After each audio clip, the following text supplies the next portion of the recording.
J'ai pas mon stream deck, hein, donc je fais ce que je peux, hein, désolé. Bonjour à tous. Comme vous le voyez, je suis pas chez moi, je suis à Paris. J'ai pas d'autres lives, j'ai pas d'autres soirées où je peux faire un live. Je me suis dit, c'est le bon moment pour faire un petit live nocturne. Merci Delanchi pour le Prime. Ça fait longtemps que j'ai pas fait de live. Je vous ai fait une vidéo sur Ligue 1 Plus il y a quelques temps sur YouTube. Il y a un autre format qui va arriver sur YouTube, on va dire d'ici la semaine prochaine. Ceux qui sont sur Instagram savent à peu près de quoi il en retourne. Voilà, donc bonjour à vous. On va se faire peut-être une heure et demie de live, 2 heures peut-être si c'est la fiesta. Le temps que la batterie de la lumière ici tienne. Normalement, elle tient au moins 2 heures, mais ça ira. Ouais, il y a des choses à raconter du côté du mercato de l'OL, du côté du Tour de France. J'espère que ceux qui sont parisiens ont eu la chance hier d'aller se prendre la flotte sur la gueule du côté de la butte Montmartre. C'était vraiment très très cool. Voilà, moi j'y étais, j'ai pris la flotte sur la gueule, c'était vraiment super. Demain aussi, vous l'avez peut-être vu, il y aura un Zach en roue libre avec mon cher ami Valentin Madouaz, dont je m'occupe de la com. Je serai à côté dans le studio. Je vous invite à aller voir ça nombreux si vous aimez le vélo, parce que Valentin est un chouette garçon. Voilà. Ouais, bien sûr. J'ai dit à Zach de lui parler du Stade Brestois en plus. Normalement, vous ne devriez pas être déçu. Oui, le mercato de l'OL, Nicolas Tagliafico. Vous vous rappelez du dernier live? Je vous avais dit quoi? Je vous avais dit Matt Turner et Tagliafico qui prolonge. Bon, bah voilà, j'ai eu bon, hein, comme quoi je suis pas si mal informé. C'est peut-être le chat. Ouais, le là. Moka? Ouais, elle va pas venir, elle m'écoute pas de toute façon. À quand un Zach en roue libre avec toi, Charlie? Bah, le jour où je serai un invité intéressant. Vous êtes gentils, les gars, mais ça intéresse pas grand monde, Sérieux Charlie sur les réseaux sociaux.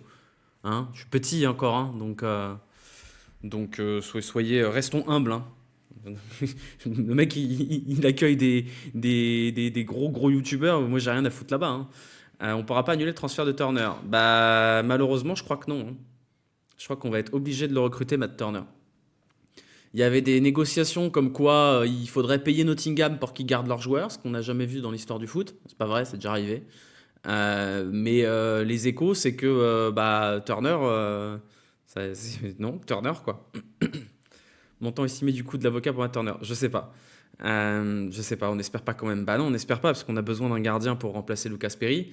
Et Lucas Turner a pas vraiment l'étoffe d'un gardien numéro 1, hein. C'est un gardien numéro 2. En plus, le montant du salaire est assez élevé, le montant du transfert est assez élevé. Et j'ai peur que si Matt Turner venait à devenir un joueur de l'Olympique Lyonnais, on n'ait pas assez d'argent pour faire l'ailier, quoi, tout simplement. Donc c'est un peu problématique. Vous avez des infos, Karzak vient de dire la même. On n'a pas des infos, on a des échos, c'est pas la même chose. C'est-à-dire qu'on n'a pas de source fiable là-dessus.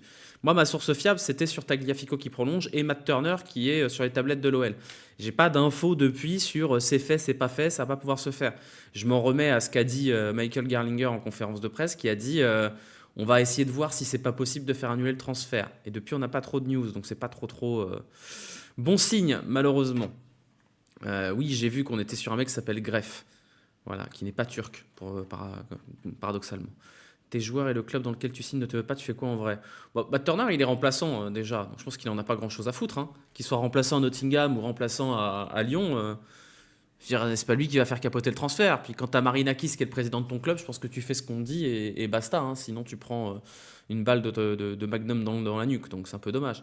Il est possible de faire foirer la visite médicale, mais je pense qu'elle a déjà été faite, la visite médicale. Le problème de fond, c'est que je pense que tout a déjà été booké par John Textor et que Matt Turner est déjà venu passer sa visite médicale, que le contrat est signé et déposé auprès de la FIFA. Ça doit être quelque chose comme ça. Sinon, c'est super facile. Oh bah non, la visite médicale qui passe pas et c'est réglé. Mais je pense que c'est plus compliqué que ça. Merci Tegs pour le 39e mois, merci beaucoup. Affida Turner en ailier, c'est pas si mal. Ouais, bah après, je pense qu'elle est rapide, hein. Elle doit débouler bien sur l'aile. Marinakis doit avoir des contacts au KGB, c'est pas possible. Ah bah, Marinakis, il a quand même des trucs. Je vous invite à aller lire son Wikipédia, vous avez pas trop envie de vous brouiller avec lui quand même, hein. On peut pas le mettre un Turner, c'est trop faible. Non, Patouillet, il est pas prêt à être numéro un. Patouillet, il est pas encore prêt du tout. Il a peut-être le niveau Ligue 2, mais il est certainement pas prêt pour être numéro un en Ligue 1. En tout cas, je pense pas. Donc non, Matt Patouillet, il faut le laisser tranquillement numéro 2, voire numéro 3 ou le prêter, mais il n'est pas du tout prêt à prendre la place de numéro un. Si Matt Turner venait à signer, je pense qu'il jouerait en numéro un, oui. Ce serait plus ou moins logique, malheureusement, si on veut pas que ce soit une perte sèche totale, quoi. Qu'est-ce que Descamps a envie à Turner? Bah, je sais pas, j'ai jamais vu jouer Turner, hein. J'ai jamais vu jouer Matt Turner, on va pas se mentir. Mais le mec est remplaçant. Donc pour remplacer Lucas Perry, on va pas prendre un gardien remplaçant, c'est quand même un peu Un peu débile, hein. C'est ici l'enterrement de Vauquier qui doit déclarer ses notes de frais maintenant. Bah, ce serait bien qu'il déclare celles des années précédentes, parce que s'il doit juste les déclarer à partir de maintenant, change pas grand-chose, hein. Merci Al Capone pour le 14e mois, merci beaucoup. Turner est même... et tout est fait, même le clip. Oui, bah, je pense malheureusement que oui, effectivement, tout est fait pour Turner. Alors, peut-être pas le clip d'arrivée, mais je pense que on est dans une situation où ça a même été déjà enregistré auprès de la FIFA, quelque chose comme ça. Donc, comment c'est possible qu'on ait réussi à signer Tagliafico? Tagliafico, moi j'avais eu l'info fin juin qu'il voulait prolonger à l'OL, mais que l'OL était encore en attente de savoir si ça allait être possible de rester en Ligue 1 ou pas. Mais le joueur voulait continuer à Lyon parce qu'il a eu des touches à droite à gauche, mais pas pour être titulaire, pour compléter le banc et quoi que ça. Et je pense que l'aventure européenne de l'OL cette année l'a convaincu de rester parce qu'il sera titulaire indiscutable, et même pour la sélection. Titulaire à Lyon pour Tagliafico, ça veut dire qu'il reste en sélection et c'est important pour lui, je pense. Alors que s'il devient remplaçant dans un gros club, je suis pas sûr qu'il garde sa place en sélection. Donc il voulait rester, il est content à Lyon, voilà, c'est bien, c'est une très bonne nouvelle. Ça évite quand même les déboires de se retrouver avec Abner toute la saison. D'ailleurs, si on pouvait du coup trouver une porte de sortie à Abner, ce serait vraiment super. Ça y est, t'as fini d'écrire les questions pour l'interview de Madouas. Zach m'a pas appelé, il devait m'appeler ce soir pour qu'on en discute, mais il est en live, donc il a préféré aller en live. On fera ça demain, j'imagine. Mais moi, j'ai fait mon interview de Madouas aujourd'hui, là. On a fait une petite interview dans la rue Le Pic. Le contenu sortira normalement, j'espère le sortir pour l'anniversaire de sa médaille. Donc c'est le 4 août. Mais ce sera peut-être un peu plus tard. Mais voilà, ce sera une interview de, je pense, 20-25 minutes avec Valentin sur les JO et le Tour de France qui vient de s'écouler. Un truc assez simple, hein, je veux dire, pas rien de révolutionnaire. On a fait ça en terrasse d'un bar rue Le Pic et c'était très cool. Voilà, très très sympa. T'as suivi la caravane du Tour de France avec ton agence? Moi, j'ai rien suivi, moi. Moi, j'étais sur le Tour de France au début. J'ai pas fait des étapes du Ventoux et de la Loze. J'ai pas eu le courage. Le live que je devais faire à Montpellier avec les gars de l'équipe Groupama FDJ a pas pu se faire malheureusement. Donc en fait, j'ai pas fait grand chose sur ce Tour de France à part les trois premières étapes, les deux premières étapes pardon, et l'arrivée rue Le Pic. Mais oui, mon agence, on s'est occupé de quelques dispositifs sur le Tour de France que vous avez probablement vu, puisque c'est nous qui avons géré la FFL notamment avec la voiture, la FFL mobile, les gars de la tête dans le guidon et les deux zozos qui faisaient du contenu pour les comptes We Love Cycling Skoda. Donc ouais, on était bien occupés. Ils ont fait, tous ces joyeux zozos ont fait tout le Tour de France, hein, du début à la fin. Donc là, ils sont un petit peu rincés, mais on est content des résultats. Ouais. Très très content. Merci Tolol pour le 46e mois. Merci beaucoup. Merci beaucoup. Je viens de sortir vainqueur d'une confrontation avec un frelon qui venait de rentrer chez moi. Bah bravo, bravo à toi, parce que moi les frelons, j'aime pas ça du tout, ça me terrorise. Donc bravo, félicitations, la France est fière de toi et te félicite. Sur ta chaîne ou pour ces réseaux comme vous les gérez maintenant? Les deux. L'interview version longue sera sur ma chaîne, et on va découper l'interview avec des petits clips qui du coup iront sur l'Insta de Valentin, histoire d'alimenter ses réseaux. C'était le truc, je me dis bah moi je finance le truc, je finance le montage et le tournage, et comme ça sert pour ses réseaux, puisqu'on s'occupe aussi de ses réseaux maintenant. Tu as vu les pubs cheloues de Skoda sur les cyclistes? Non, j'ai pas vu. Impressionné par le step-up immobilier une fois de plus. Ce n'est pas chez moi, hein, c'est chez mes parents, hein. Ça, c'est le salon de chez mes parents. Voilà, c'est tout. T'as repris l'abonnement au stade? Oui, j'en ai pris deux même. J'ai pris deux abonnements au stade. Comme ça, je peux emmener les gens que je veux avec moi. Est-ce que je suis un gros pigeon? Peut-être. Il est vrai. Mais oui, j'ai repris l'abonnement au stade à partir du moment où John Textor était plus dans l'équation, comme je l'ai dit, hein. J'ai dit je ne donnerai plus un euro à ce club tant que j'aurai pas la garantie que ça ne tombe pas dans les poches de John Textor. Maintenant que John Textor est hors du truc, ça me dérange pas de redonner de l'argent à ce club. Voilà, il y a des joueurs de foot qui t'ont contacté pour gérer leur image comme non. Valentin, ça s'est fait un peu n'importe comment, hein. C'est-à-dire qu'il y a ce pari où il doit m'emmener à Brest-Real Madrid. Puis on discute, et puis sa meuf se rend compte que j'ai une agence de com et dit bah tu veux pas s'occuper de ces réseaux. J'ai dit bah je peux, hein. Voilà, aussi simplement. Il est vraiment hors du truc, il a encore les mains dans Eagle. Il a encore dans les mains dans Eagle, mais il est plus décisionnaire. Michel Kang est officiellement la dirigeante de OL Group et de Eagle Football Holding et de Eagle Football Group d'ailleurs. Donc on a la certitude aujourd'hui que John Textor n'a plus de réel pouvoir de magouille et de nuisance dans cet écosystème-là. Il est toujours dans l'équation, il est toujours actionnaire, mais théoriquement, il ne peut plus faire ses petites magouilles ou probablement y récupérer son pognon par derrière, on ne sait pas, hein. On est vraiment sûr que John Textor soit vraiment hors de l'équation. Non, on n'est pas sûr qu'il soit hors de l'équation, mais il est hors de l'équation décisionnaire, c'est déjà pas mal. Il n'est pas disparu, il est toujours dans les actionnaires, mais on est à peu près sûr qu'il ne décide plus, déjà pas mal. Voilà, donc parce que là, les déclarations de Botafogo qui financent le déficit de l'OL, c'est fou quand même, hein. Il nous a vraiment pris pour des trucs jusqu'au bout, hein. Non pas qu'on ait eu à un moment donné confiance en lui, hein, mais c'est dingue quand même. Il essaye de se racheter Botafogo, quoi. Comme le multiplat de Villebrequin, là. Le mec essaye de s'auto-revendre Botafogo, quoi. C'est une folie. C'est incroyable. Donc, non, mais il essaye de sauver la face à Botafogo. Parce qu'aujourd'hui, bah, Crystal Palace, il a vendu, donc il n'est plus dans l'équation. Molenbeek, c'est un petit club, il a réussi à calmer la fronde des supporters, mais il n'y a pas une pression monumentale. Par contre, Botafogo, comme il leur a fait gagner un titre, il a encore un peu de crédibilité là-bas. Mais on n'a pas les comptes de Botafogo, hein. Botafogo, ils doivent crever la dalle. Il y a eu des histoires de salaires non payés et compagnie. Donc sa seule chance pour l'instant, c'est de garder la crédibilité qu'il a à Botafogo. De toute façon, à Lyon, il est détesté, à raison, par rapport à ce qu'il a fait. Donc il essaye de baver sur l'OL pour garder la crédibilité qu'il a à Botafogo vis-à-vis des gens locaux. Voilà, et je pense qu'il est accro à l'amour des gens à Botafogo et que du coup, il va essayer de garder la face là-dessus. C'est tout. Est-ce que Textor a des cristaux de menthe si j'appelle Botafogo cool? Faut lancer un signalement de match sur son compte Insta. On peut le faire sauter. Oh, ça sert à rien. Ça sert à rien de faire ça. Ça sert à rien. Maintenant, il peut plus mettre les commentaires. C'est toujours ça de prix. Voilà. Il est aussi détesté à Molenbeek. Oui, il est détesté à Molenbeek, mais le pouvoir de nuisance de Molenbeek, il n'est pas aussi fort auprès des instances et compagnie. Mais c'est normal qu'il soit détesté à Molenbeek. Il a voulu changer le nom pour faire plus bling bling. Il s'est servi de Molenbeek comme écran pour Nuama. Au final, Molenbeek, ils n'ont pas beaucoup bénéficié de l'arrivée de John Textor. Donc, petite question, t'aimerais bien un jour faire un event caritatif comme le Z-Event? Alors en vrai, oui, mais je suis pas sûr d'avoir la caisse pour le faire, hein. Je veux dire, c'est quand même éprouvant, faut y aller pour faire le Z-Event. Faut bombarder. Et de toute façon, je stream pas assez. Je stream 2 fois par mois quand il n'y a pas de foot. Donc évidemment, comme tout le monde, comme tous les streamers, j'adorerais faire le Z-Event et compagnie. Mais je suis pas un assez gros streamer et je suis pas assez régulier pour ça. Et je suis pas sûr d'avoir l'énergie pour le faire. Je sais que OP Crotte, que j'aime beaucoup, à un moment donné, a pas tenu sur le plan de la santé mentale, d'être dans un environnement comme cela. Moi, je suis pas sûr d'avoir la caisse mentale pour être dans un événement aussi brillant et aussi intense pendant 3 jours. Donc moi, je comprends parfaitement ce qui lui était arrivé sur place, parce que quand on a des pathologies à gérer au niveau psychologique et social, bah, c'est pas toujours facile d'être dans cette effervescence-là pendant 3 jours d'affilée, hein. Donc jamais trop tard pour se mettre à lasser. Non, mais voilà, moi, c'est pas trop mon environnement, tout ce qui est brillant et tout ça. Maintenant, demain, on me le propose, évidemment que je le fais, mais il y a plein d'autres gens qui sont plus à même de le faire beaucoup mieux que moi, quoi, de manière générale. Merci Vernatsky pour le 44e mois. Labo en moins de 16 ans, scandaleux, risqué ou bien? J'ai aucune idée de ce dont tu parles. Je ne sais pas du tout.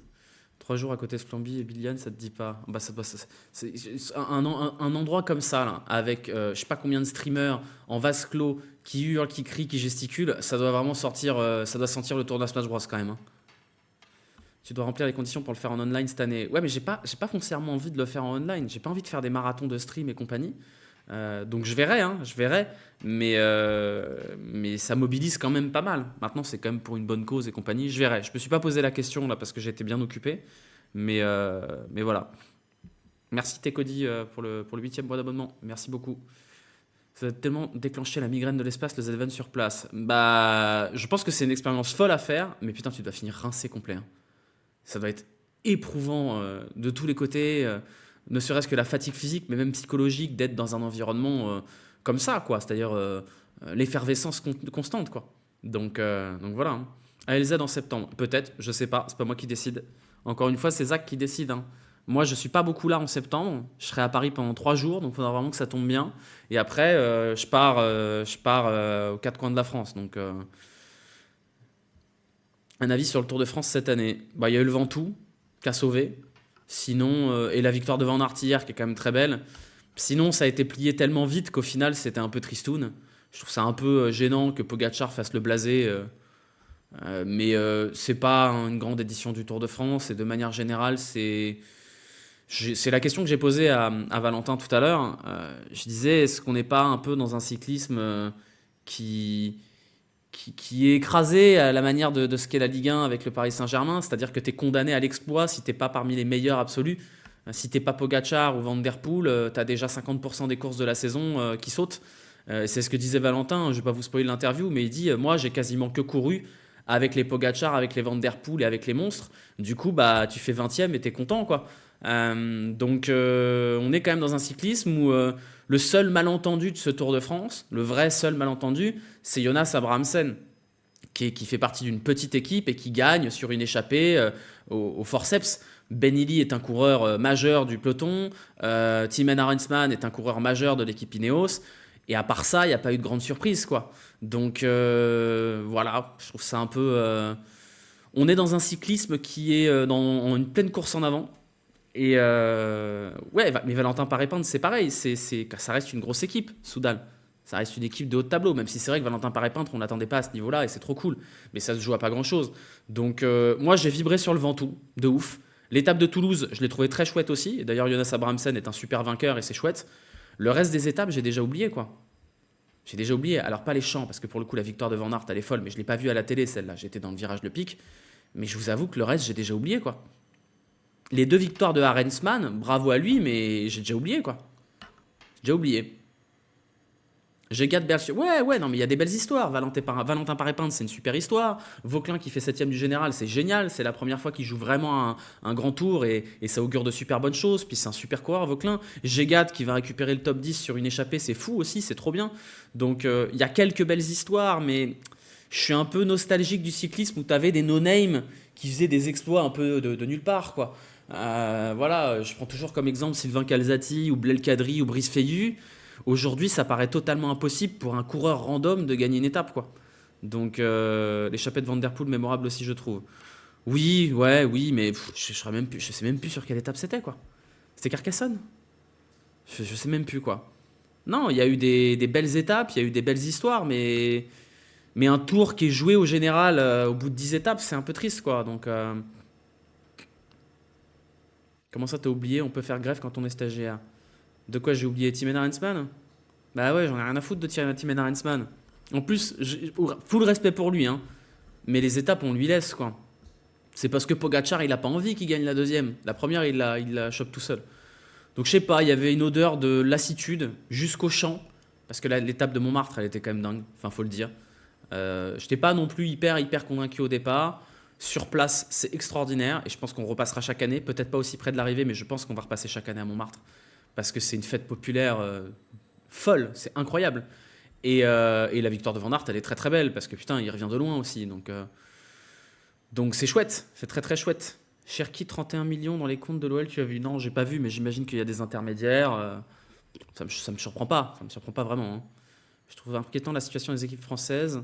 Bah, les équipes françaises, c'est le sens de l'histoire, malheureusement. C'est-à-dire que vous avez un cyclisme qui est dans une course en avant permanente, avec beaucoup plus de budget et compagnie. Vous avez une équipe française qui a décidé de mettre les gros moyens, c'est Decathlon. Mais est-ce que Decathlon sera toujours une équipe française? Parce que Decathlon s'internationalise. Alors oui, les 2 sponsors seront français, puisque ce sera CMH, CGM et Decathlon. Mais les coureurs historiques français, qui sont des bons coureurs, se retrouvent pas mis à la porte, mais pas prolongés, au profit de grosses recrues. Donc est-ce qu'il va rester une âme à cette équipe Decathlon, en tout cas une âme française? Je ne sais pas. Après, c'est une bonne nouvelle d'avoir une grosse équipe française. Mais les autres équipes françaises, Groupama FDJ a du mal à suivre. Les gros coureurs ne sont pas forcément remplacés. Les coureurs qui arrivent à exploser partent vite.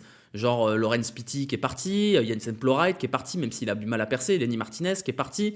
Est-ce qu'ils arriveront à garder les grosses têtes d'affiche longtemps? Stéphane Kung, il était question qu'il parte, finalement il est resté. Mais on a du mal à tenir la cadence, quoi.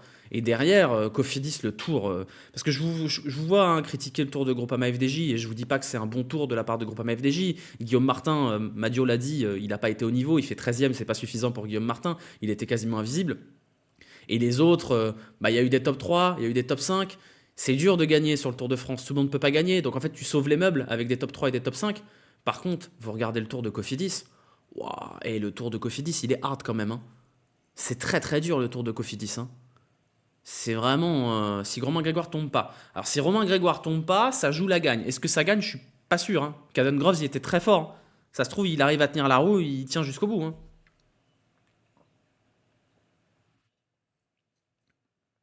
Quel dommage pour Romain Grégoire. Il finira par en taper une. Maintenant, Romain Grégoire, sur les étapes comme je sais pas, à Rouen, bah, t'as Van Der Poel et t'as Pogacar. Tu peux rien faire. Tu peux pas gagner contre eux. C'est pas possible. C'est pas possible. Le seul qui a réussi à gagner contre eux, c'est Schielmose sur l'Amstel. Et c'est presque un malentendu, quoi. Donc c'est dur pour Romain Grégoire, parce qu'il fait partie du top 5 des coureurs de son type, c'est-à-dire des punchers, mais top 5, c'est pas top 3. Donc malheureusement, quand tu es Romain Grégoire et que tu termines quatrième derrière Pogacar et Van Der Poel, bah, franchement, c'est déjà pas mal, quoi. Donc c'est le problème aussi de ce cyclisme où tu as des aliens. C'est comme quand tu avais Nadal, Federer et Djokovic. Putain, t'es Stanislas Wawrinka, t'as un grand chelem. Aujourd'hui, peut-être que Wawrinka, il en gagnerait 3 ou 4. Donc c'est dur d'exister, c'est vachement dur de gagner. Toulouse, pourquoi il s'échappe pas? Bah ça fait partie des gros échecs du Tour de Groupama FDJ. Ils ont raté l'échappée à Toulouse. Et ils s'en veulent, hein. Madio l'a dit d'ailleurs dans l'interview qu'il a faite avec Louis-Pierre Frilot, il a dit on a raté l'échappée à Toulouse, c'est un gros regret. Bah ouais, parce que l'échappée à Toulouse, Jonas Abrahamsen, il n'est pas plus fort que Madouas, Grégoire ou quoi que ce soit. C'est juste c'est un excellent coursier. Mais celle-là, elle était gagnable. Donc voilà.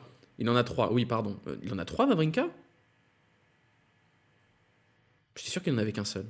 Pardon, excusez-moi. Le tennis n'est pas mon domaine d'expertise. Mais bah bref, ça change pas ça change pas le propos. Quand t'as un mec qui fait 100 victoires alors qu'il a 25 piges, c'est quand même difficile d'exister. Merci Froumi pour le 24e mois, les 2 ans, merci beaucoup. Avec quand même moins de passion et beaucoup de dépit. Ouais, bah moi aussi. Un peu de dépit, ouais. Merci Godbambi également pour le 20e mois.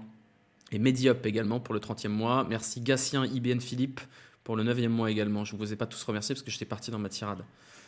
Même Carcassonne, ils ne mettent que Russo devant. Ouais, mais je suis d'accord. Je suis d'accord.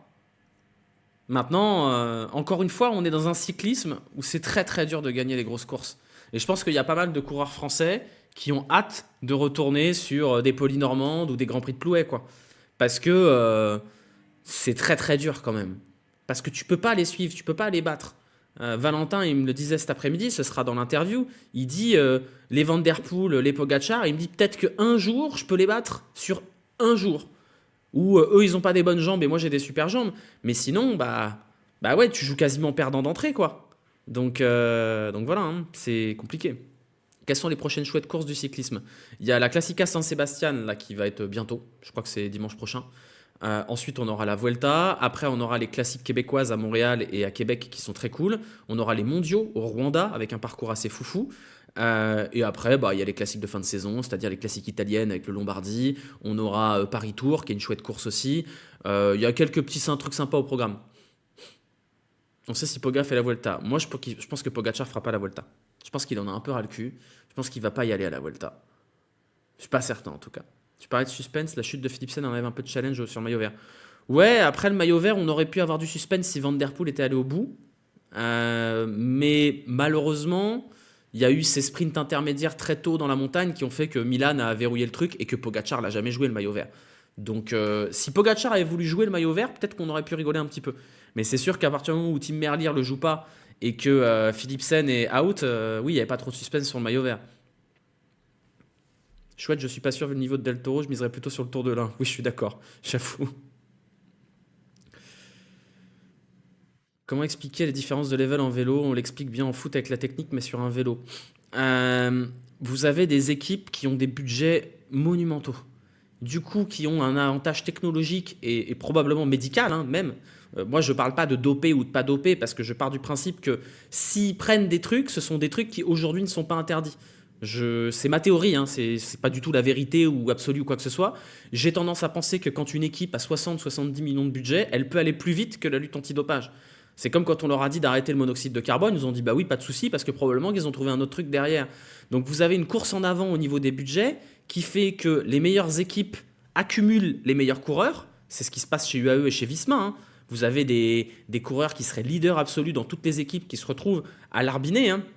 Simon Yates, qui est vainqueur d'étape cette année, est un lieutenant de Vingegaard. Matteo Jorgensen, qui était leader absolu quand il était chez Movistar, est un lieutenant de Vingegaard. Quand vous allez du côté de chez UAE, vous avez Joao Almeida. Alors il est tombé, mais Joao Almeida peut gagner le Tour de France tout seul. Vous avez Adam Yates, qui est un grand leader historique de certaines équipes par lesquelles il était par le passé, qui se retrouve à l'arbiné. Donc en fait, vous avez dans une seule et même équipe des coureurs qui sont des leaders potentiels de toutes les autres équipes. Donc déjà, ça c'est un problème. Et puis vous avez des choses qui ne sont pas explicables, qui font que certaines équipes sont trop fortes au niveau de la préparation de leurs coureurs. Je suis désolé, moi j'ai du mal à accepter de voir un Nils Politt qui tient en joue des échappées de grimpeurs. J'ai un peu de mal à voir Jonathan Narvaez, qui a toujours été un excellent coureur quand il était chez Ineos, qui a toujours été un très bon puncher et un coureur très polyvalent, arriver à mettre la misère à des grimpeurs dans des cols, même s'il s'arrête à la moitié du dernier col, c'est une progression remarquable. Et j'ai un peu de mal avec ces progressions remarquables, parce qu'elles ne sont pas explicables par la rationalité. Elles sont explicables par quelque chose qui se passe dans ces équipes. Est-ce que c'est du dopage? Est-ce que c'est pas du dopage? Je pense que c'est une erreur c'est se tromper de combat. C'est que ces équipes-là ont des moyens financiers qui permettent de toucher à tout. Donc peut-être c'est les gains marginaux, l'aéro, j'en sais rien. Peut-être que c'est la préparation de zinzin. Peut-être qu'ils dorment dans des sarcophages, j'en sais rien. Mais il se trouve que factuellement, aujourd'hui, on a une ou deux équipes qui ont une avance monumentale pour tous leurs coureurs.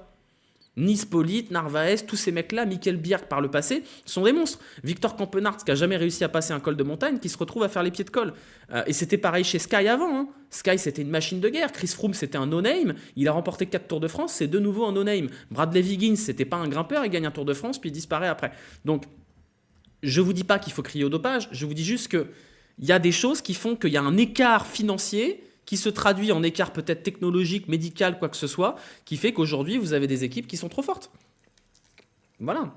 Vous avez des équipes qui sont trop fortes. Et cette course en avant, elle met en danger le cyclisme dans sa globalité, parce que vous avez des petites équipes qui ne peuvent pas exister. Quand vous êtes sponsor d'une équipe de deuxième rang, vous allez quand même sur une course de vélo pour gagner. Demain, vous êtes, je sais pas, typiquement Arkea. Vous êtes Arkea. Arkea BNB, qui va s'arrêter à la fin de l'année s'il ne retrouve pas de sponsor. Donc ça paraît quand même mal engagé, en tout cas on leur souhaite, parce que Vauquelin fait un super tour. Mais vous allez pour briller sur le Tour de France. Alors là, pour le coup, vous avez Vauquelin qui brille, donc ça vaut le coup. Mais si vous avez un gros sponsor qui arrive, et vous ne pouvez pas exister, vous n'avez même pas l'espoir de gagner une étape sur le Tour de France, à quoi ça sert de mettre du budget? Donc en fait, soit vous mettez un budget mirobolant dans l'espoir de gagner le Tour de France, soit ça vaut plus le coup. C'est un peu comme les équipes qui jouent plus le titre en Ligue 1, parce que ça vaut plus le coup de jouer le titre en Ligue 1. Donc je pense que cette course en avant au niveau des budgets avec des équipes qui empilent les talents comme si on était en NBA à l'époque de Golden State où ils avaient tous les meilleurs, là, c'est pas forcément bon pour le vélo. C'est pas très bon pour le vélo que UAE gagne partout, tout le temps, récupère tous les cracks avec des contrats de 10 ans, là, les Del Toro, les Morgado, les Torres, il y en a partout, quoi. Il n'y a plus la place pour les autres.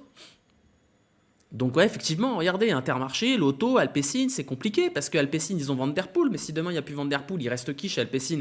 Vous avez Philipsen, d'accord, mais Lotto, aujourd'hui, il n'y a plus personne, c'est une équipe historique, ça s'appelait Lotto Soudal, Soudal est parti chez Quick-Step.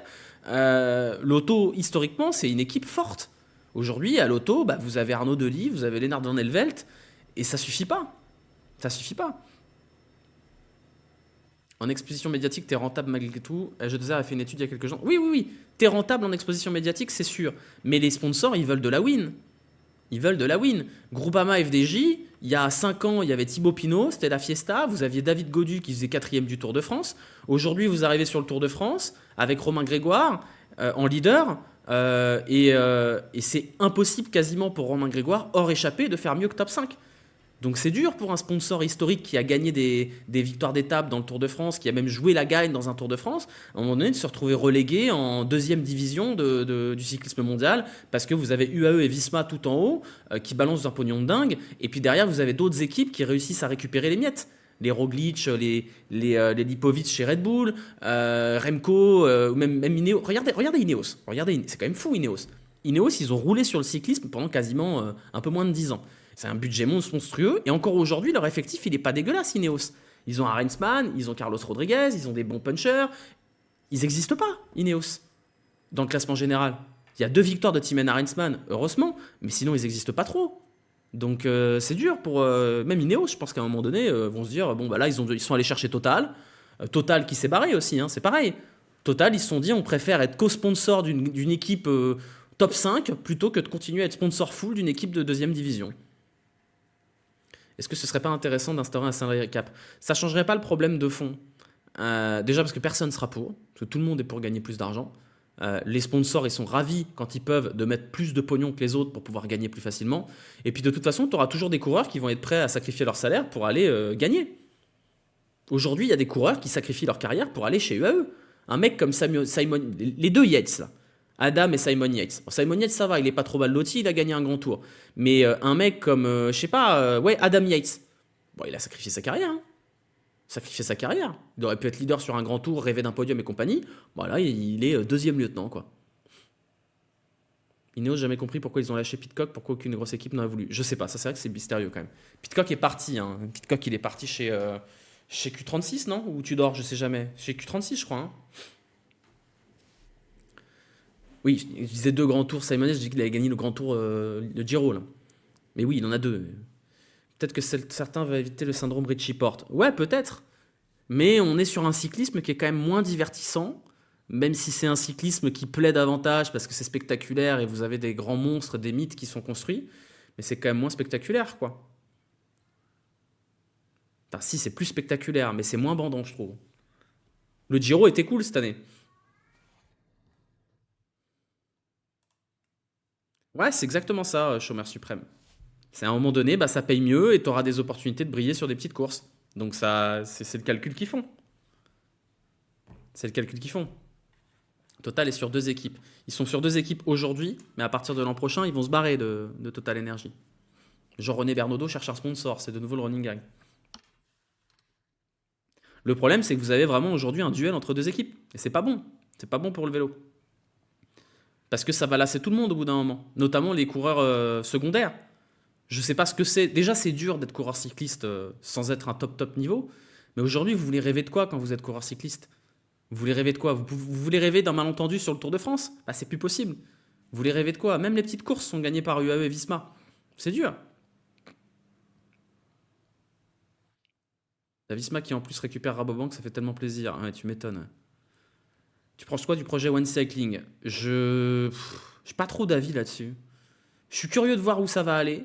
C'est un peu la même chose que ce qui s'est passé en golf, où vous avez un tour parallèle qui s'est développé avec la menace d'exclure les compétiteurs qui choisissent l'un plutôt que l'autre.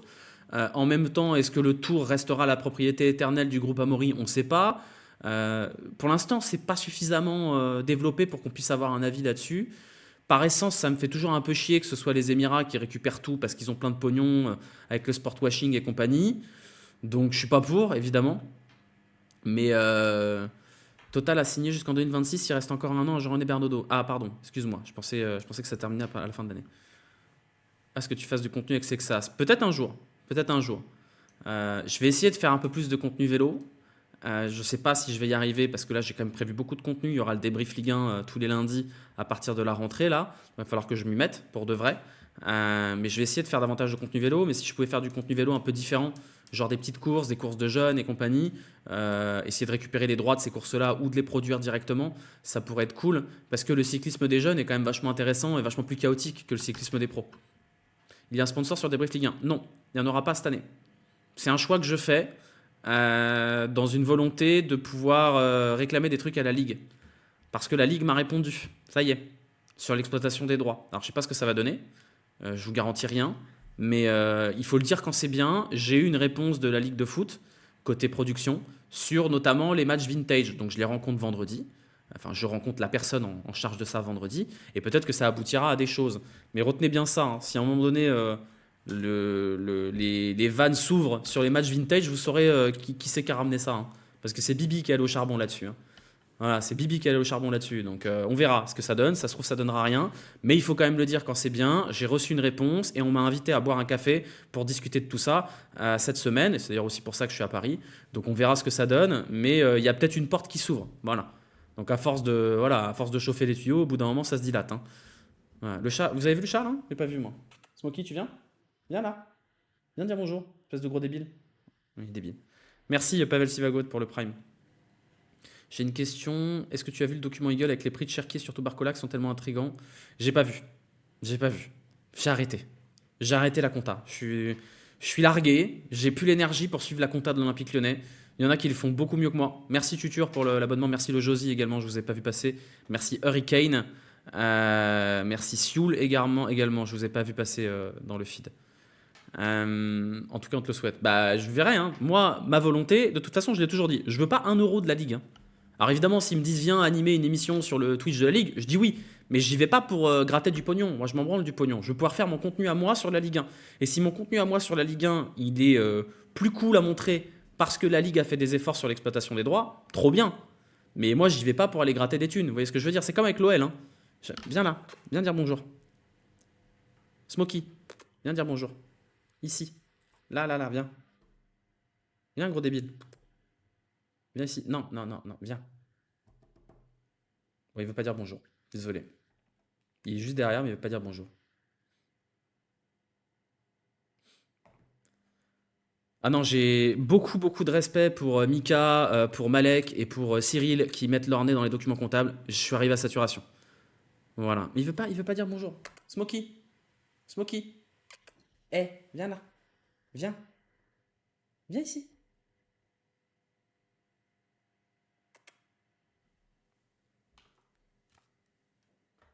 Il est vraiment très très bête ce chat. Gros chaton teubé. Ah, c'est un gros chat, ouais. Et il est un peu concon, mais il est adorable, hein. Allez, viens mon chat. Viens là. Il va venir, hein. Il va venir, hein. En fait, il faut que j'arrête de. Faut plus que je le regarde. Smokey parce qu'il vous fume. Non, parce qu'il est gris. Voilà.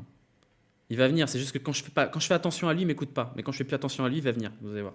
Merci, c'est dommage pour pour la vidéo sur Ligue 1 Plus. Vous voyez qui. Ah oui, oui, oui, d'accord. Ça va, gros débile? On te dérange pas? Tu viens ou pas? Bon, il a les zoomies là. Merci Linux pour le 43e mois, merci beaucoup. Tu feras une vidéo pour expliquer le débrief Ligue 1. Je peux vous en parler. Le débrief, il sera fait en solo. Ce sera un format de, je pense, une trentaine, quarantaine de minutes. On passera en revue les résultats, les différents matchs. Moi, je vais essayer d'en voir au moins 3 par week-end et le reste de voir les résumés avec une équipe type qui ne sera pas collaborative pour le coup, ce sera mon équipe type. Et voilà, hein, ce sera juste un débrief Ligue 1. On essaiera de se focus sur un joueur notable ou une équipe qui était en vue là-dessus. Et j'aimerais bien de temps en temps faire intervenir des intervenants club. Donc ça, pareil, il faut que je me mette à bosser là-dessus, voir qui on peut faire intervenir sur les différents clubs.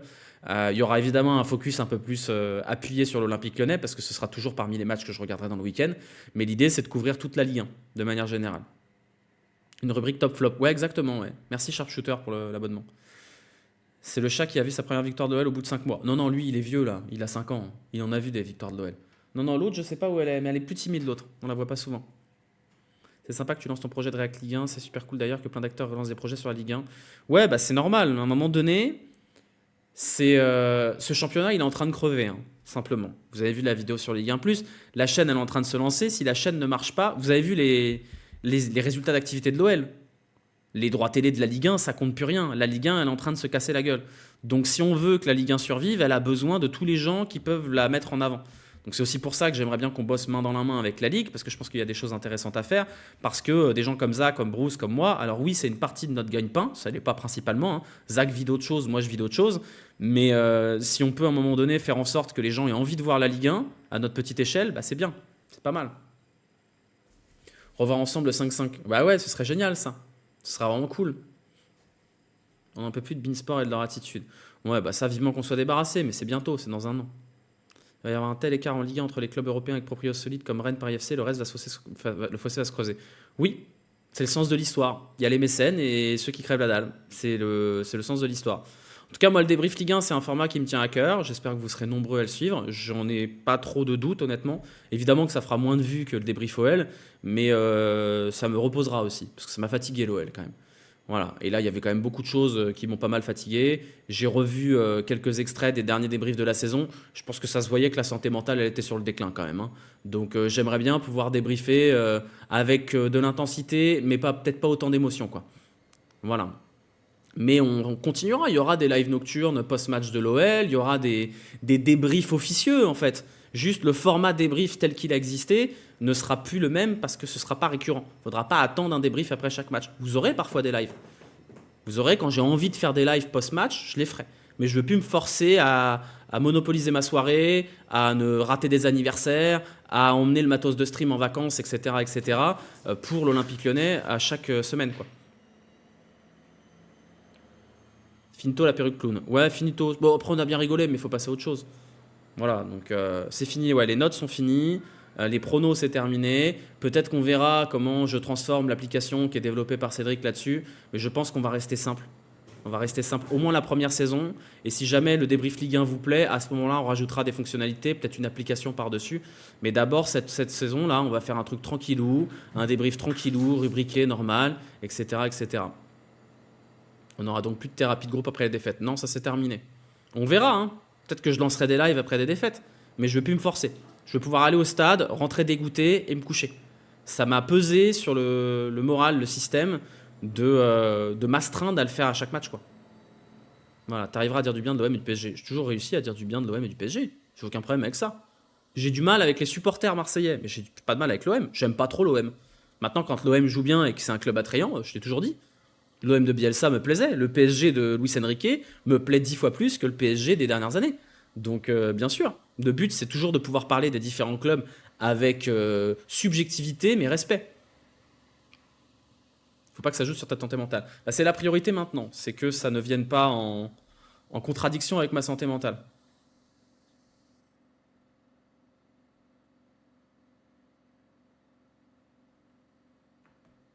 Après une défaite, j'ai tellement pas la foi pour aller voir de ce que je dis. Bah, en vrai, il y a deux choses qui m'ont fatigué. Un, c'est le fait de se mettre en spectacle alors que je suis triste, simplement. Les gens qui viennent boire les larmes, ça m'intéresse pas. Ça fait des belles stats, mais ça m'intéresse pas. Et de deux, c'était le fait d'être attendu à chaque fois. Et quand bien même ça partait toujours d'un bon sentiment, le fait que les gens disent ah bah y a pas de débrief ce soir, bah c'est cool hein, c'est positif, mais au bout d'un moment c'est un peu pesant. Donc je pense que c'était le moment d'aller faire autre chose quoi. Salut Avinstoir, ça va très bien et toi? Autre sujet, mais tu as vu la vidéo de Blast sur les écoles de commerce? Ouais, j'aimerais bien en faire un react en vrai, pour qu'on puisse enfin faire ce live école de commerce. Je pense que je le ferai quand je serai de retour à Lyon, c'est-à-dire entre les 2 semaines où je vais être à Lyon, entre le 9 et le 22 là. Je vais essayer de stream et de faire des lives un peu plus blabla entre les lives Ligue 1. Donc je verrai. Tu feras un live ou une vidéo un peu preview de la Ligue 1. Je sais pas, ouais peut-être. Peut-être un passage en revue des différents mercatos sur une nocturne avant la première journée, ça peut être pas mal, ouais. En vrai, si tu te fais plus par plaisir que par contrainte, c'est pas cool pour toi. C'est vraiment l'enjeu, c'est de. À la fin de la saison dernière, là, je prenais plus beaucoup de plaisir. Bon, on va pas se mentir, dans pas grand-chose de manière générale, mais je me suis rendu compte que je faisais les débriefs par habitude et par obligation, plus que par vraiment plaisir. Et je me suis dit cette année qu'il fallait que je ressente sur des trucs qui me font kiffer, avec peut-être moins d'audience et une audience un peu plus tranquille, plutôt que beaucoup, beaucoup d'intensité et beaucoup d'émotions. Je veux pas devenir une parodie de moi-même et j'ai trouvé que quand j'ai parlé de Jordan Verretou avec le yaourt à la merde, bah, j'étais devenu un peu une parodie de moi-même et je veux pas devenir Momo Eni parce que je fais pas semblant moi dans mes émotions en fait et Momo Eni il joue un personnage, moi je joue plus un personnage avec l'Olympique Lyonnais puis belle lurette, donc c'était ça me touchait trop quoi, simplement. Regarde pas la LDC, je vais pas regarder la LDC, je la regarde jamais la LDC. Le seul truc qui m'intéresse, c'est l'Olympique Lyonnais en Coupe d'Europe. Le reste m'intéresse pas. Le fameux live école de commerce qui doit arriver depuis 2 ans, le jour où il se passe, je serais sincèrement ému. Bah, la vidéo de Blast est très bien là-dessus, hein. Donc je pense que ça peut être une bonne base pour faire une nocturne thématique école de commerce et pourquoi il faut les raser.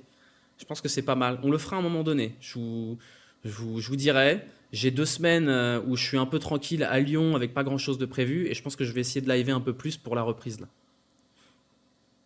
Le yacht à la merde, c'était drôle, mais surtout sincère. Ouais, mais c'est pas bien. C'est vulgaire, c'est nul. Je suis pas fier de ça. Voilà, ça fait marrer tout le monde, mais c'est pas quand même la prétention de vouloir faire du contenu qui soit un peu moins bête que ça. Se lever, gesticuler, insulter les joueurs, bah oui, ça fait du chiffre, c'est marrant, les gens se moquent. Euh, mais c'est pas ce à quoi j'ai envie de ressembler, quoi.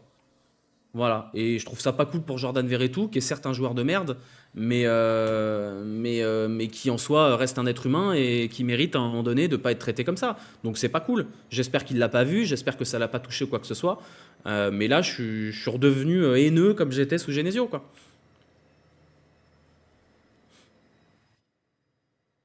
Tu dois en avoir des alternants en école de com dans ta boîte. Je crois que j'en ai, ouais.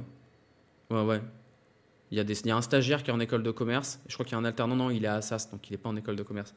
Mais les étudiants en école de commerce ne sont pas tous à jeter. C'est les écoles de commerce et leur fonctionnement dans leur globalité qui est à jeter. Il y a des gens à sauver dans les écoles de commerce, ils ne sont pas tous catastrophiques, hein. Mais c'est juste que c'est un fonctionnement qui est tellement insidieux et qui est vraiment à peine caché dans sa visée à reproduire socialement les inégalités qui existent déjà de base, C'est vraiment un fonctionnement. Tu peux pas gagner avec les écoles de commerce. Tu peux pas gagner. Arriver en école de commerce, c'est semer d'embûches et pour quiconque n'a pas un capital culturel, économique, social et même géographique digne de ce nom, c'est le parcours du combattant. Alors qu'un gamin de riche qui aura fait une prépa payante et qui habite en plein Paris aura beaucoup plus de chances d'avoir un bon résultat que quelqu'un qui habite en banlieue avec des parents qui l'aident pas, etc., etc. C'est un instrument de reproduction sociale, les écoles de commerce, c'est comme ça depuis une éternité, et ça forme à être des larbins du monde du travail avec tout ce qui va avec. Mais on en parlera un jour. Hâte de voir ce 1er août et les officialisations de transferts annoncés. On va voir. Mercato, c'est toujours un peu déprimant dans le vélo, hein. T'as les bons coureurs des petites équipes qui partent chez les gros, et puis voilà quoi. Voilà. Ah, voilà. Tu fais un scorito pour la Volta? Non. Non, non. La Volta, je la regarde toujours un peu de loin, hein. Là, je vais partir 3 jours en Italie. Donc normalement, je vais voir le départ de la Volta à Turin. Et après, je serai directement en vacances en Bourgogne. Donc je la regarderai de très loin parce que je serai très occupé à ne rien foutre au bord de la piscine avec de l'alcool et de la bouffe à foison. Armirail qui part chez Visma, on peut envie de se foutre en l'air quand même. Pareil, c'est le sens de l'histoire. Voilà, Bruno Armirail, bah, il va faire ses top 5 et puis il va faire les pieds de colle et on va avoir envie de crever. La Volta qui part d'Italie. Oui, la Volta part de Turin et elle fait étape à Voiron. Voilà. Car pourquoi pas, après tout, puisque c'est le Tour d'Espagne, faire une étape qui part d'Italie pour arriver proche de Grenoble. C'est super par nous. C'est super sympa quand même. Mais je serai à Turin au grand départ normalement. Je sais pas si j'irai au départ encore, parce que le départ est un peu excentré, mais je serai là-bas avec une pote qui va me maudire, parce que bah, elle en a rien à foutre du cyclisme, quoi. Donc je vais la traîner au grand départ, hein. Après, si je la fais accréditer, c'est rigolo. En parlant de déprimant, des nouvelles de sponsors après Arkea. Bah non. On sait pas après, hein, ça peut changer très vite, hein. D'après Direct Vélo, il y aurait quelque chose. Bah ce serait bien, ce serait mérité quand même. C'est une belle équipe, hein. Maintenant, s'ils perdent Vauclin, fait chier quoi. 2026, départ de Monaco, la Vuelta. Ouais, après, c'est pas la première fois qu'ils partent de ce coin-là. Ils étaient partis de Nîmes à un moment donné. La Vuelta, c'est un peu le tour folklorique quand même, hein. On est sûr que Vauclin part. Je sais pas ce qu'il en est de Vauclin. Je sais pas jusqu'où son contrat court. Mais si Arkea s'arrête, oui, c'est sûr qu'il s'en va, effectivement. Tu as des infos sur la super planche des belles filles qui est zappée depuis 3 ans par le regard du TDF? Non, j'ai pas d'infos là-dessus. Je pense que l'an prochain, mais ça c'est mon. J'ai pas d'infos en ce sens. Je pense que l'an prochain, connaissant un peu mon cri-cri préféré là, pour moi l'an prochain on tape l'Alpe d'Huez. Je pense que Christian Prudhomme il va nous remettre l'Alpe d'Huez au programme pour l'année prochaine. Est-ce qu'il va nous remettre la planche des belles filles? J'en doute, parce que c'est quand même difficile de passer par là-bas. Mais voilà, je m'étais régalé sur le départ de la Volta à Nîmes, mais c'était le camping comparé au Tour. C'est pas du tout la même chose que le Tour, oui. Tout le monde s'en fout de la Volta en vrai. Tout le monde s'en fout. On critique vraiment le fait que la Volta parte d'étrangers, on est mal placé pour parler. Ah, moi je critique pas, hein. Je critique pas du tout la Volta, hein. On est parti du Danemark. C'est le sens de l'histoire aussi, ils ont besoin de thunes, hein. La Volta, ils partent du rayon surgelé de Carrefour, hein. Donc à partir de là, tout est possible, hein. C'est pas une blague, hein. Ils sont partis d'un supermarché, à l'intérieur du supermarché. Parce que c'était un sponsor de la course. C'est quand même extraordinaire la Volta. C'est génial. Merci Lionel pour l'abonnement. Merci beaucoup. Surcoté l'Alpe d'Huez. Non, c'est pas vrai. Tu peux pas dire ça. C'est pas surcoté l'Alpe d'Huez. C'est mythique comme montée. C'est mythique. Les images sont folles, c'est le bordel. C'est pas surcoté l'Alpe d'Huez. Je suis pas d'accord. Ils partiront de Lidl un jour, qui sait? Bah non, parce que Lidl est pas sponsor de la Volta. C'était Carrefour le sponsor. Je crois que c'est toujours Carrefour d'ailleurs. T'es d'accord sur le fait que la rue Le Pic doit pas revenir tous les ans? Bah moi je pense qu'il faut qu'elle revienne tous les ans. Je suis d'accord sur le fait qu'il faut pas qu'elle soit aussi proche de l'arrivée, mais je pense que ça va devenir un rendez-vous chaque année de passer à Montmartre. Je pense que c'est bien de faire 1 an sur 2 puncher, sprinter, mais si tu mets le passage à Montmartre et ensuite que tu fais 4 ou 5 tours de Champs-Élysées, tu gardes des sprinters dans le coup, donc tout le monde est content. Mais je pense que le passage par la rue Le Pic va devenir un rendez-vous incontournable du Tour de France, et en plus c'est très prud'homesque de créer des mythes comme ça. Il adore faire ça, Christian, c'est-à-dire créer des endroits de rendez-vous du Tour. Sous sa gouvernance, on a eu la planche des belles filles, on a eu Mur de Bretagne, on a eu le col de la Loze, on a eu même Péragude. Christian Prudhomme aime créer des mythes. Et je pense que ce passage à Montmartre va faire partie à terme de l'étape des Champs-Élysées, quand bien même ce ne sera pas forcément une étape qui arrivera pour Puncher, mais on va la monter 1 ou 2 fois et après on fera peut-être plus de tours pour que les sprinters soient contents. Mais Mais je pense qu'on peut la faire passer plus tôt pour que justement ce soit peut-être pas la bagarre et que ce soit une vraie procession. Si tu fais passer à Montmartre et qu'ensuite tu fais les tours de Champs-Élysées comme d'habitude, tout le monde sera content. Les sprinters ils seront pas lâchés et tout le monde pourra faire la fête parce que la rue Le Pic c'est ça, c'est la fête. Et je trouve ça assez cool en plus parce que c'est un public qui est différent. Il y a beaucoup, alors pour le coup c'est un public parisien là, beaucoup de jeunes qui sont pas forcément intéressés par le vélo mais qui vont faire la fiesta. Et je pense que ce public-là il est hyper important pour le Tour de France, hyper important à travailler et pour le coup il existe ce public-là. Ben, les coureurs ils ont kiffé, tous. Ils avaient une banane comme ça quand ils sont passés. Ils ont tous adoré, c'est génial pour eux. C'est populaire. Les Champs-Élysées, c'est pas populaire. Il y a 14 espaces VIP, c'est restreint. Les mecs, ils font des tours. Et puis, c'est la bagarre tout de suite. Là, bah, tu peux profiter un petit peu. C'est la fiesta, c'est la fièvre. C'est dans la foulée de ce qui a été fait dans le virage Pinot. Donc, c'est se donner rendez-vous quelque part pour faire la fête, regarder la course et ensuite faire la fête au cyclisme. Voilà, les mecs qui faisaient des wheelies, qui prenaient des bières et tout ça. Vous avez peut-être vu Paul Penouette qui a pris une bière à un spectateur. Moi, j'ai vu Quentin Paché. Quentin Paché, il avait une banane. C'était génial. Donc, je pense que c'est important pour l'image du vélo que ce soit une grande fête récurrente. Est-ce qu'il faut toujours garder les trois enchaînements aussi proches de l'arrivée? Je pense pas, parce que pour moi, il y a une tradition du sprint sur les Champs-Élysées qui est quand même important. Mais passer à Montmartre, moi, j'irai tous les ans. Si ça repasse à Montmartre, j'irai tous les ans. Si on abandonne Montmartre, bah, je suis pas sûr de retourner aux Champs-Élysées parce que c'est pas très intéressant aux Champs-Élysées. C'est pas la fiesta, c'est très guindé, c'est très prout-prout. Là, tu as créé un endroit de rassemblement autour du vélo. C'est une fête du vélo, c'est la fête du vélo, comme les JO. Donc je pense que c'est important, même pour le vélo, qu'on la garde. Ça fait des images de fou.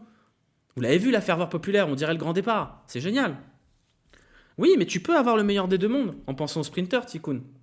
Là, tu arrives, tu fais des tours de Champs-Élysées, puis tu montes à Montmartre, tu redescends et tu arrives direct. Il n'y a rien qui t'empêche de monter à Montmartre, de redescendre, d'arriver sur les champs et de faire des tours de champs. Et à ce moment-là, les sprinters, ils ne seront pas lâchés dans la bosse. C'est comme ils ne sont pas lâchés dans la côte du pavé des Gardes en début d'étape. Donc, au Tour de France féminin, c'est trop chiant l'arrivée à Ambert et oui, pour revenir si on habite à Clermont, il n'y a pas de train. Ah bah ça, c'est toujours le problème du Massif central. Hein. Toujours le bordel.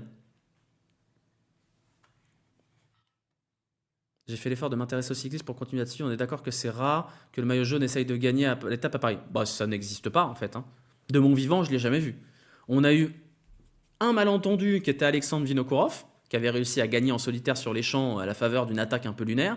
Mais le maillot jaune qui attaque sur les champs, non, en vrai, il faut quand même capter que ce qu'a fait Pogacar hier, même s'il ne gagne pas, c'est zinzin. Parce qu'il pleut, c'est des pavés, la descente elle est technique. Pogacar, il peut tomber, se faire la clavicule et perdre le Tour de France. Donc bravo à lui d'avoir eu les couilles de la jouer, parce que moi, à la place de Pogacar, je reste tranquillement derrière. Attends, j'ai gagné mon Tour de France, je vais pas prendre de risques. Hein. Ça glissait hier hein, sur les pavés. Hein. Valentin, il nous disait hein, cet après-midi, il nous disait putain, ça chassait de la roue arrière et tout. Hein. Donc oui, ça nous a donné un spectacle de fou, et en plus, c'est un beau vainqueur, parce que Van Aert, c'est quand même un super vainqueur pour cette dernière étape. Un Girmay Philipsen ne pourrait pas gagner avec un scénario comme hier se répète. Si, je pense. Philipsen, si. Il a gagné un Milan-San Remo, il pourrait. Milan, non. Milan, il est pas, c'est pas possible. Le Puy-de-Dôme, t'en penses quoi? Le Puy-de-Dôme, c'est difficile d'accès, il n'y a pas beaucoup de spectateurs, tu peux pas les mettre en haut. Maintenant, on l'a passé une fois, c'était une belle arrivée. Le fait est que dans le Massif central, tu as plein d'arrivées qui valent le coup. Le Mont d'Or, c'était chouette. Tu as plein d'arrivées qui valent le coup dans le coin. Donc le Puy-de-Dôme, j'aime bien, mais c'est un peu facile. C'est un peu facile. On peut que aimer Pogacar pour ça. Bah moi, j'aime pas trop Pogacar parce que c'est mon point de vue. Hein. J'ai du mal à m'enthousiasmer pour un mec dont les deux managers sont des mecs qui puent. Je vous invite à vous renseigner sur qui est Mauro Gianetti. Tapez Mauro Gianetti Tour de Romandie 98. C'est difficile de s'enthousiasmer là-dessus. On est quand même sur des managers qui représentent les sales années du vélo et c'est pas bien. Donc j'ai toujours ce problème moi avec Pogacar qui est que pour s'enthousiasmer sur Pogacar, il faut s'enthousiasmer sur une équipe qui n'a pas fait le ménage, simplement. Mais c'est pas la seule, hein. C'est pas la seule. On est encore loin hein, dans le vélo. Quand vous voyez qu'il y a Johan Brunel qui vient et que Quinn Simmons pose avec lui comme si c'était normal, alors que c'est quand même un des artisans des heures les plus sombres du Tour, c'est pas bien. Donc tu préfères Jonas. Je suis pas non plus fan de Jonas Vingegaard parce que Jonas Vingegaard, il émerge de nulle part. Et j'ai pas d'explication à pourquoi Vingegaard devient aussi fort comme j'en ai pas pour Froome. Donc je suis toujours un peu méfiant de ces choses-là. Le cyclisme a subi des choses très dures dans son passé et le doute est sain. Les accusations sans preuve ne le sont pas. Personne aujourd'hui peut dire ils sont dopés ou ils sont pas dopés. Personne ne peut le dire, on peut pas accuser sans preuve, mais on peut douter, on peut s'inquiéter, on peut avoir peur, c'est normal. Donc moi, quand je vois les performances que je vois, je suis un peu inquiet. Je me dis qu'il y a des gens dans le peloton qui doivent se dire comment c'est possible, quoi. Jonas avait fait deuxième du Tour de Chine, t'es dur. C'est mon problème avec ce cyclisme-là, c'est que les écarts sont trop grands. Et il y a un truc qui s'est passé pendant le Covid. On ne saura jamais quoi, on ne saura jamais comment. Mais quand vous regardez le Tour 2019, vous avez des performances qui sont super homogènes. Le Tour de France 2019 qui est gagné par Egan Bernal, sur lequel vous avez Alaphilippe qui crève l'écran, vous avez Thibaut Pinot qui est en position de le gagner. Mais il n'y a pas que, il y a Emmanuel Bourgman qui fait quatrième. Alors qu'Emmanuel Bourgman, il n'a jamais fait une perf comme ça de sa vie. Donc j'ai le sentiment que 2019, on était à un moment du cyclisme qui était OK en termes de niveau du peloton au global, et qu'ensuite il y a eu le Covid, il y a eu la course à l'armement, et qu'on est parti dans un cyclisme différent maintenant. Pour toi, c'est médical ou mécanique? Je sais pas. Personne ne sait. Personne ne sait. Personne ne peut vous dire aujourd'hui qu'est-ce que Visma fait de différent ou UAE pour gagner. Personne ne peut vous le dire. Et ceux qui vous disent ils sont dopés ont tort. Parce que être dopé, ça veut rien dire. Est-ce qu'ils prennent des trucs qui améliorent leur performance? Probablement, hein. Comme toutes les équipes, c'est comme en F1 quand tu joues avec le règlement. Probablement qu'ils ont des trucs, des méthodes de récupération, j'en sais rien, qui sont probablement pas encore interdites. Mais, euh, mais je ne sais pas. Est-ce que les coureurs savent? Bah, j'imagine que oui, mais encore je sais pas. J'ai pas la réponse à ça. C'est un sujet qui de toute façon dans le vélo est tabou puisqu'on peut pas accuser sans preuve. On ne peut pas. C'est pas sain d'accuser sans preuve. Donc voilà, la préparation médicale a toujours existé, bien sûr, dans tous les sports accessoirement. Et pour le coup, le vélo fait plus d'efforts que la plupart des autres sports, hein. Je vous rappelle que le vélo, vous n'avez pas le droit de vous injecter des corticoïdes, hein. C'est interdit. Sinon, vous êtes suspendu. Bon, bah dans le tennis, vous avez mal au dos, vous allez à l'hôpital, vous faites injecter plein de trucs dans les pieds, dans le dos, puis vous revenez jouer le lendemain. Dans le foot, c'est pareil. Regardez des témoignages de joueurs de foot qui disent qu'ils ont mal maintenant tout le temps parce qu'on leur a fait des injections, des injections. Vous avez vu Benoît Tremoulinas? Vous avez vu l'interview de Benoît Tremoulinas qui dit qu'il avait envie de se foutre en l'air, mais que s'il voulait pouvoir continuer à jouer, continuer à centrer, il fallait des injections, des injections, des injections. En fait, il fallait sniquer le corps. Nadal, c'est pareil. Tous les mecs qui ont perdu des jambes et compagnie. Donc, dans le vélo, vous avez quand même... ils essayent. Ils essayent de mettre des règles. Est-ce que ça suffit Est-ce que tu arrives à être hype pour la saison de l'OL? Franchement, oui. T'as un avis sur Antoine Vaillet sur Twitter? Bah, j'ai un avis sur l'homme. Je pense que l'homme est une mauvaise personne. Les tweets sexistes sur Marion Rousse, vraiment, il a fait des tweets absolument dégueulasses. Donc j'ai du mal à respecter le simili scientifique parce que l'homme est un goujat. Voilà. Et je respecte pas les gens qui se comportent comme des bullies à faire des allusions sur Marion Rousse H24. C'est pas bien. Donc faut pas lui donner l'heure à ce mec-là.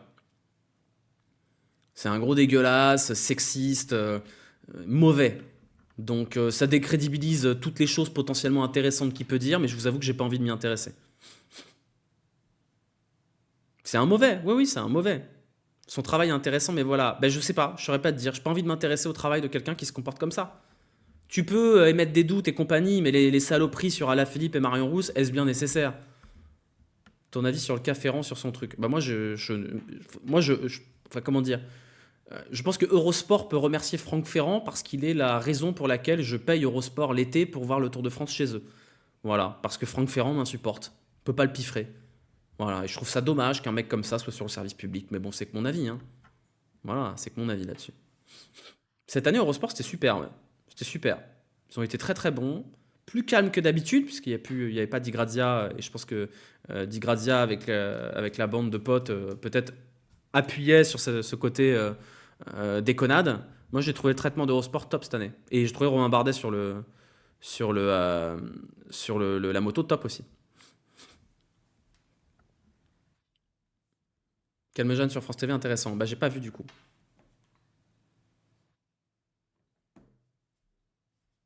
Le coup de la chute de prendre le Pogacar, ouais, le Pogacar lâché de Jackie Durand, moi j'ai trouvé ça très très drôle.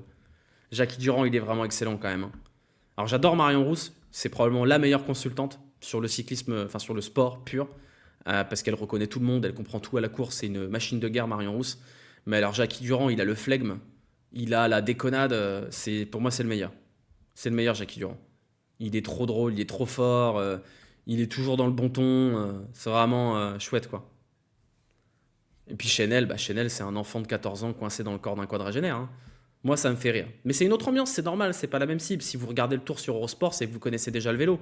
Alors que France TV se doit d'avoir une couverture plus grand public avec les gens qui regardent pas le vélo dans l'année et qui sont là pour le patrimoine. C'est deux cibles différentes, deux salles, deux ambiances. Moi, je préfère aller regarder avec les turbulents du fond plutôt qu'avec le grand public très calme. Voilà. Comment il s'appelle le gars qui présente le tour sur la 2? Alex Pasteur, qui est un chouette mec aussi. Un très bon gars, Alexandre Pasteur. Le virage Jacques Durand en ligne droite. Oui, ça, c'était trop drôle ça. En vrai, le line-up France TV, il est génial sans Ferrand. Ah bah quand vous voyez qu'on revient de loin quand même, hein. Thierry Adam, c'était pas la fiesta. Si ça pouvait être quelqu'un d'autre que Franck Ferrand, genre je sais pas, un jeune, il doit y avoir un jeune passionné d'histoire qui est capable de faire son taf. Jean-Paul Olivier manque. Maintenant, il est tout vieux, Jean-Paul Olivier. Donc, oui, je parle du monsieur Histoire, le mauvais, qui a des takes très très chelous, limite circa extrême droite et compagnie, donc on l'apprécie moyennement, quoi. Voilà. Et Patrick Chassé avec son attaque de Marlowe. Patrick Chassé, il travaille à l'équipe, donc il peut pas commenter le Tour de France. Mettre étoile. Vous imaginez étoile sur France Télé pendant tout le Tour de France? Oh, oh, regardez les mecs, c'est le château de machin. Oh, je vous l'avais dit, c'était le château de truc là. Ah, je vous l'avais dit. Ah putain, hein. Au secours. On a eu à nouveau la théorie du complot sur Alésia dans le Jura cette année. Non, il l'a pas refait quand même. Qui laisse Alésia, où c'est, putain? Déjà, déjà la Côte d'Or, il n'y a pas grand-chose. On a le droit d'avoir Alésia quand même. On peut quand même avoir Alésia. On a les Poisses et Alésia. C'est pas mal. L'autoritarisme de ceux qui veulent virer Ferrand pour ses opinions. Oui. Voilà. On a le droit d'avoir un avis. On a le droit d'estimer que sur le service public, les gens d'extrême droite, pas cool. Voilà. Ils ont plein de chaînes sur lesquelles s'exprimer. Ce serait bien que sur le service public, on ait quand même un traitement à peu près neutre et qu'on laisse pas déborder des mecs qui bandent sur la répression de la commune de Paris, quoi. Bah, il dit qu'Alésia est pas là. Qu'Alésia est ailleurs. Voilà. Et des vrais historiens, ce serait pas mal, ouais. Thierry Adam, le régional de l'étape, le grand battu du jour. Le club des 5 aussi. Un sacré numéro également. Non, Thierry Adam, c'était pas un très bon commentateur, hein, pas se mentir. Voilà. Faudrait pas des gens de gauche non plus. Bah ça tombe bien, ils sont pas à la télé, les gens de gauche. C'est quand même fou, hein. Il n'y en a pas trop sur le service public non plus, des gens de gauche, hein. Et Franck Ferrand, il sait pas fermer sa gueule aussi, hein. Sur le virage Pinot, il nous a quand même bien niqué la séquence, hein. Un triomphe romain. Ah, ferme ta gueule. Laisse un peu l'ambiance là. Ferrand a dit le Sacré-Cœur avait défiguré le côté populaire de Montmartre. Ah oui, bon, bah écoutez, pourquoi pas, hein. Thierry Adam et Froome à pied. Oui, sur Froome à pied, il était bon quand même. Alésia, c'est dans le 14e. Oui, c'est sur la ligne 4, voilà. C'est là où Vercingétorix a la correspondance avec le bus 38. C'est là où il a perdu. Entre le, entre le Burger King et le McDo, là, c'est là où Jules César lui a buté la gueule. Ferrand qui met 3 en Angleterre? Ah bon? Il met 3 en Angleterre aussi? Bah, c'est pas mal, ça veut dire que les Stacks va jouer en première ligue, c'est le mec qui a pas compris. Thierry Adam a trop de classiques qui ont marqué des mémoires. Ça déprive de l'apparition de Prud'homme dans un si. Hein? Il y a eu Christian Prud'homme dans un si grand soleil?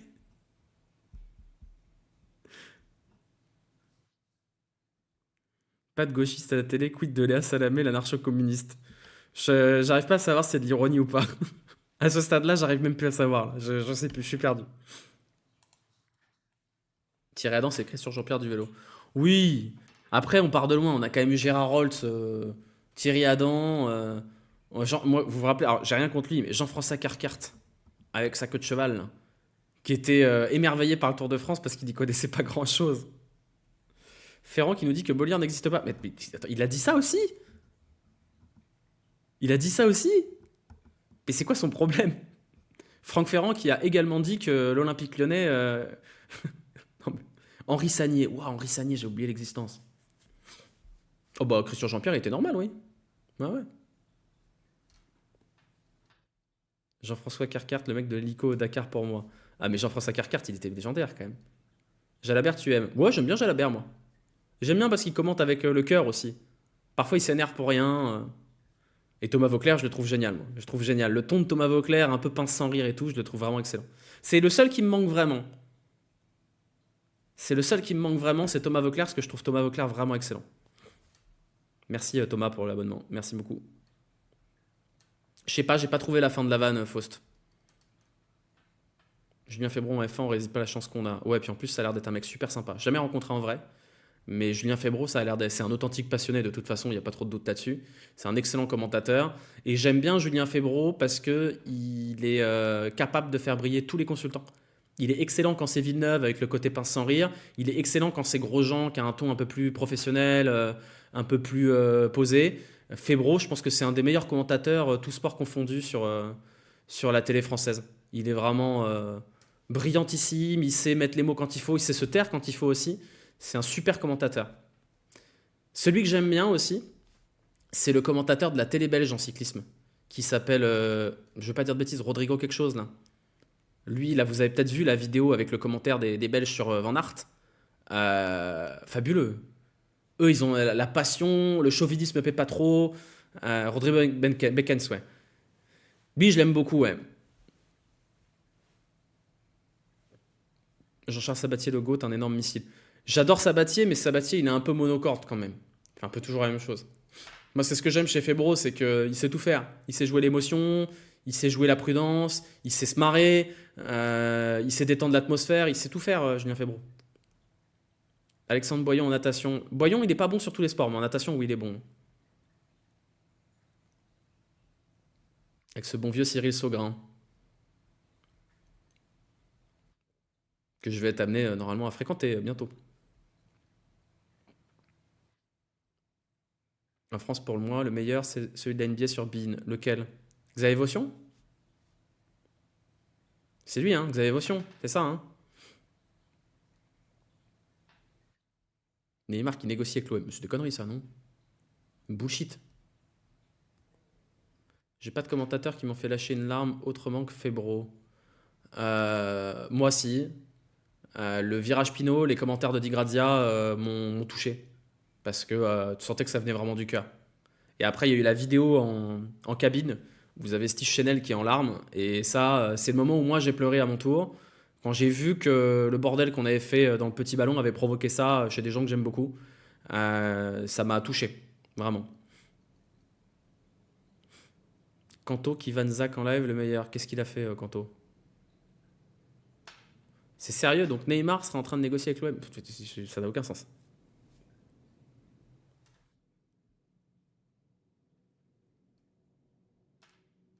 Sinon, sur France TV, on a oublié Jean-René Godard.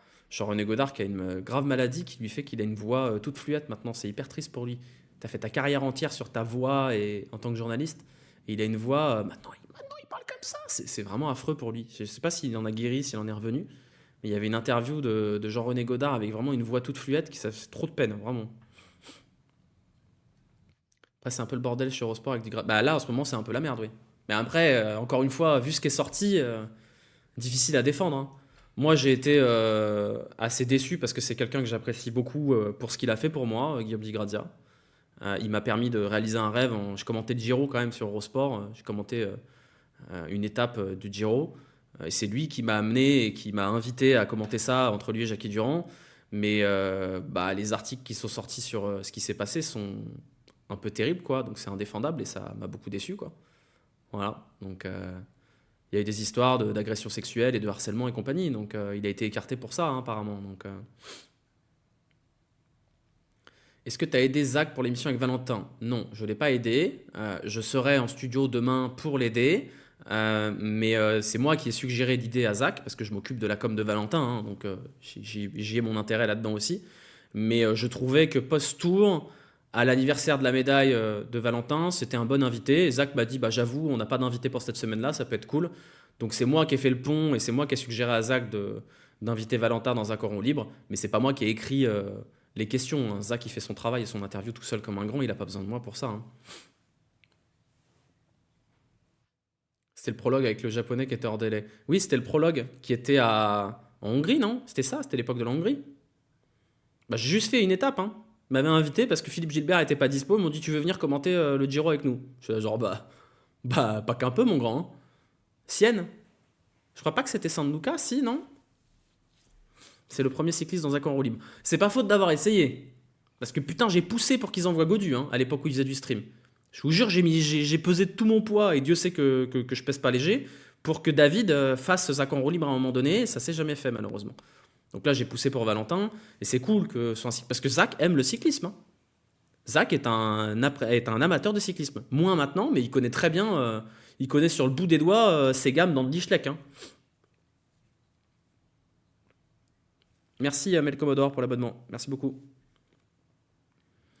T'avais pas fait un contre-la-montre aussi pour Eurosport? C'était le contre-la-montre que j'avais fait. C'est un gars des grands tours, Zach. Ouais, même un gars du Tour de France, mais il n'y a pas de mal à ça. Mais vous lui parlez du Galibier et d'Andy Schleck, vous avez les yeux qui s'illuminent chez Zach, hein. Oui, j'ai vu la parodie de Max Biaggi, ça m'a fait rire. Ça m'a fait beaucoup rire. Tu vois Godus rebiffer pour le Tour d'Espagne. Bah, visiblement, il a le moral, il a la forme. Donc j'espère pour lui. Moi, c'est tout le mal que je lui souhaite à David, hein.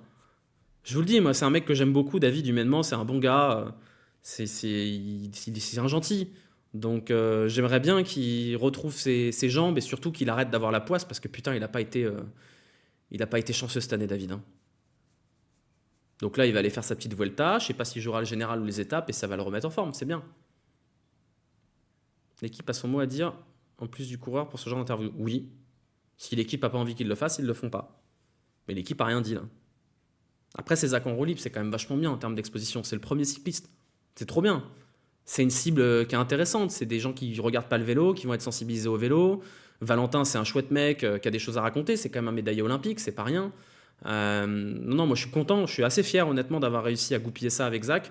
Et je remercie Zach de m'avoir écouté sur ce truc-là. Parce que ça fait quelques mois que je lui dis que ce serait cool que Valentin fasse Zach en roue libre. Et je suis content pour Valentin. Parce que c'est un mec qui gagne à être connu, qui a des passions dans la vie qui sont les mêmes que nous. Je veux dire, il est supporter du Stade Brestois, donc il aime souffrir aussi. Mais voilà, l'interview pas sur... C'est demain, Zach Henry, demain à midi. Tu penses que Vauclin a une chance pour les championnats du monde? On verra. Tout le monde a une chance, hein. Maintenant, une toute petite, ouais. Toute petite. Mais oui, à partir du moment où Kevin Vauclin, il est capable sur la flèche wallonne d'être parmi les meilleurs du monde, il n'y a pas de raison. C'est un des meilleurs punchers du monde, Kevin Vauclin, aujourd'hui. En vrai, David Gaudu ferait mieux d'aller chercher le maillot de meilleur grimpeur et tenter de gagner les étapes. On verra. Peut-être qu'il a envie de viser un général pour se remettre dans le grand bain. On verra pour David. Je pense qu'il va aller chercher les étapes. Mais je suis pas sûr. Peut-être qu'il va vouloir jouer général, on sait pas. La dernière fois, Zach avait cité toute l'équipe Sky d'une certaine année. Je connais pas grand monde qui savent cela. Mais oui, Zach n'en parle jamais, mais il aime le vélo.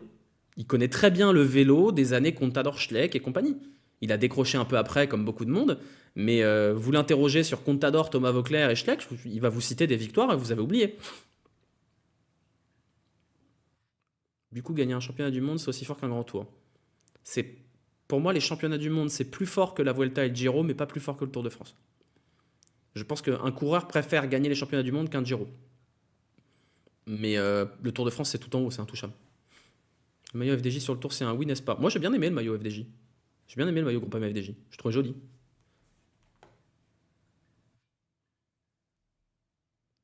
Et JO par rapport au Tour de France, ça, je sais pas. Je sais pas. Je pense quand même que le Tour de France, c'est plus fort que les JO. Les JO, c'est cool, mais le Tour de France, c'est dans l'histoire du cyclisme. Les JO, tu peux les gagner sur un malentendu. Un Tour de France, tu le gagnes pas sur un malentendu. Je préférais l'ancien maillot FDJ Suez. Moi aussi. Un mot sur le tweet de Pinot. Bah, j'ai pas compris. Voilà. J'ai pas trop compris le tweet de Pinot. Je trouve ça un peu maladroit. Parce que Thibaut Pinot, il fait partie de cette catégorie de coureurs qui a gagné suffisamment d'argent dans sa vie pour ne plus être en besoin, qui a une voix qui porte, et il y a quand même beaucoup de choses à dénoncer dans le cyclisme avant d'aller baver sur Lenny Martinez qui s'accroche. Tout le monde l'a fait, hein, ça, une fois dans sa carrière. C'est pas bien, c'est de la triche, c'est pas gravissime, il a été sanctionné, voilà, c'est bon. Évidemment que Lenny n'a pas à s'accrocher en montagne et que c'est pas bien, et de toute façon, il a été puni puisqu'il n'a pas le maillot à poids. Euh, Pas trop compris que sa seule prise de parole sur le vélo, ce soit un emoji vomi sur un ancien coéquipier. Je trouve ça pas terrible. Je trouve ça pas terrible. Voilà. Et pour ceux qui n'ont pas suivi, il a répondu à un emoji vomi sur Twitter à la vidéo de Lenny Martinez qui s'accroche à sa voiture. Est-ce bien nécessaire? Je sais pas. Martinez s'en prend plein la tronche depuis qu'il est parti chez la Bahreïn. Bah, il a fait un choix, Martinez. Est-ce que ce choix sera payant à terme? On verra, parce qu'il est quand même. On en attend un peu plus de Martinez. Après, il est jeune, Martinez, il a 21 ans. Mais Bahreïn, c'est un choix qui est contesté, parce que c'est pas une des meilleures équipes du peloton, et c'est une équipe sulfureuse avec une réputation bizarre. À lui de prouver que les gens ont tort.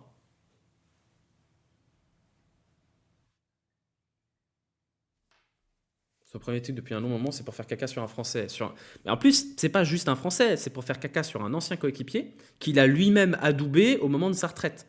Quand on était à Bergame pour la dernière course de Pinot, il a transmis les clés du camion à Romain Grégoire et Lenny Martinez. Peut-être qu'il en veut à Lenny Martinez d'être parti, je sais pas, on n'a pas le fin mot de l'histoire, je suis pas au courant de ces histoires-là. Peut-être. Il a des gros trous. Ouais, il est irrégulier, Martinez. C'est dommage parce que c'est un bon coureur, ça a toujours été un bon coureur. Après, il a 21 ans, c'est un bébé, hein. Il n'est pas encore arrivé en haut de ce qu'il peut faire. C'est quoi le budget moyen d'une équipe sur le Tour de France? Ça dépend. Une équipe comme UAE Visma, on est sur les 50 millions de budget.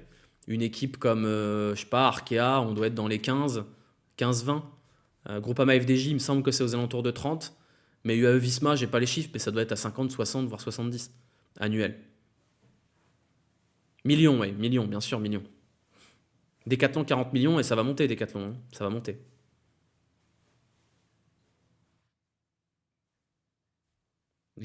Dans l'équipe du soir, ils parlent qu'ils ont besoin de 20 millions, les mecs de Arkea. Pour faire tourner une équipe comme Arkea, c'est 20 millions minimum. Et 20 millions, tu peux pas avoir des ambitions démesurées, hein. Mais aujourd'hui, une équipe professionnelle qui va haut du tableau de deuxième division ou World Tour, c'est minimum 20 millions pour exister, ouais. T'as une idée de la part de la masse salariale sur le budget de l'équipe vélo? Non, j'ai pas d'idée. Je sais pas trop. Les salaires dans le vélo, c'est difficile à savoir. Euh, des coureurs majeurs de grosses équipes vont aller sur le million, hein.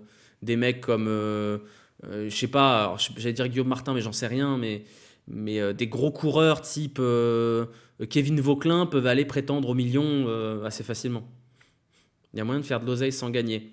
Bah, il y a pas de, en fait, c'est pas les victoires qui font gagner de l'oseille aux équipes, hein. Le prize money est pas énorme, hein. UAE, là, sur le Tour de France, ils gagnent quasiment tout et ils récupèrent 700 000 euros, ce qui est une goutte d'eau pour eux dans leur budget. Cofidis, c'est vraiment inquiétant au niveau. Ouais, Cofidis, c'est inquiétant, ouais. Après, ils reviendront peut-être d'entre les morts. Cofidis, c'est une équipe historique qui est là depuis 30 ans. Mais là, ouais, le Tour de France de Cofidis, même les championnats de France de Cofidis, ils sont hard quand même, hein. C'est dur, hein. Almeida devant le Danois sans abandon cette année. Non, je pense que Almeida sans abandon, il fait 3 ou 4. Le projet Sexas, c'est crédible. Paul Sexas, c'est le plus gros crack que le cyclisme français a vu émerger depuis très très très très très longtemps. Maintenant, ça ne garantit rien pour le futur. La progression d'un coureur de 18 ans n'est jamais garantie. Donc, est-ce qu'il est dans la bonne équipe pour être bien entouré, pour pouvoir jouer sa carte un jour? Oui. Maintenant, il a 18 ans et un coureur, David Gaudu, battait Egan Bernal quand il était chez les jeunes. Aujourd'hui, Egan Bernal, Egan Bernal a eu ce qui est arrivé, mais on ne peut pas dire aujourd'hui que Paul Sexas va gagner le Tour de France. On pourra peut-être le dire l'an prochain, on ne sait pas. Mais sa perte sur le Dauphiné est déjà énorme. Maintenant, il faut lui laisser le temps de se développer dans une structure qui va lui permettre de le temps, mais tranquille. Après, le côté faut pas le cramer et compagnie, c'est très français aussi, hein. Les Pogacar, ils n'ont pas eu peur de le cramer. Bernal, ils n'ont pas eu peur de le cramer. Un mec qui est prêt, il est prêt. C'est comme dans le foot, hein. C'est comme ce que disait Mbappé. Cramer, pas cramer, au final, la pression est la même. S'il fait pas le Tour de France l'an prochain, les gens vont le faire chier parce qu'il n'a pas fait le Tour de France. S'il fait le Tour de France l'an prochain, les gens vont le faire chier parce que à 18 ans, il ne sera pas dans le top 10. Ou peut-être que si, on n'en sait rien. Donc quoi qu'il arrive, il a déjà la pression, et en plus, il a la pression du manager de son équipe.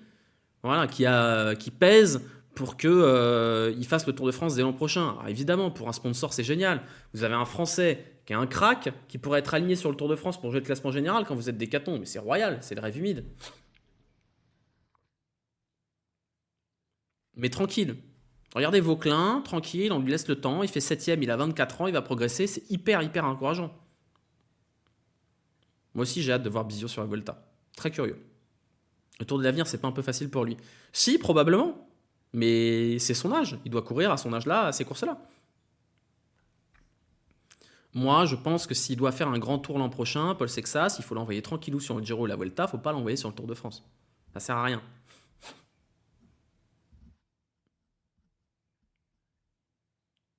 Devient quoi, Kian? Bah, ça va pas, hein, Kian Brooks. Il y a eu un accident, non? Avant le Tour de France, là. Mais oui, c'est. Je sais pas ce qui se passe avec Kian Brooks. Il était pressenti à la groupe FDJ à un moment donné, puis finalement il est allé à la Visma et c'est la catastrophe depuis.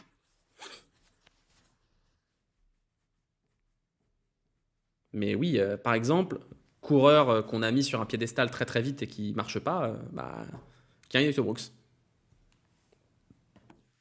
Et n'oubliez pas, hein, la route se partage. Très important. Le directeur adjoint du Tour confirme pour Montmartre sur les prochaines années. C'est qui le directeur adjoint? Thierry Gouvenou? Ça me surprend pas. Voilà. C'est normal. C'est une fête populaire, c'est très bien pour les images, c'est très bien pour les sponsors, c'est génial. Très bien.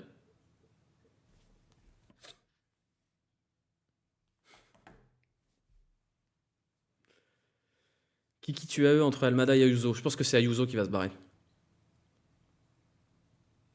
Le dos va pas bien apparemment pour Kian. C'est un peu triste en vrai, hein. C'est un chouette coureur, hein. C'est un mec sympa en plus. Le rêve de voir une nouvelle classique française. Je pense pas qu'on arrivera un jour à faire une course autour de Montmartre, parce que le Tour de France justifie qu'on foute le sbeul et qu'on mobilise des forces de sécurité et compagnie. Pour une course classique normale, je pense pas que ce soit rentable de foutre ce sbeul là. Là, la période est parfaite parce que c'est en juillet-août, il n'y a pas grand monde à Paris en réalité. Il y a moins de circulation et compagnie.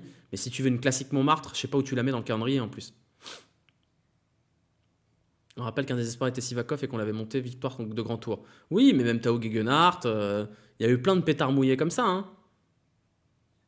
On a pas un Roubaix, c'est déjà bien. Ouais. Non, non, mais le Tour de France, c'est bien que ça repasse à Montmartre. Maintenant, faut pas en faire trop non plus. Pas en faire trop. Alors après, comparez pas Paris-Roubaix et Montmartre, hein, c'est pas du tout le même pavé. Si vous pensez que le pavé de Montmartre il est difficile, Paris-Roubaix ça n'a rien à voir. Le pavé de Montmartre, il est même moins dur que le pavé du Tour des Flandres, hein. J'étais placé à l'entrée du virage, là où il y a un resto qui s'appelle la Roughetta, donc relativement bas, hein, assez proche de la rue Tolosé.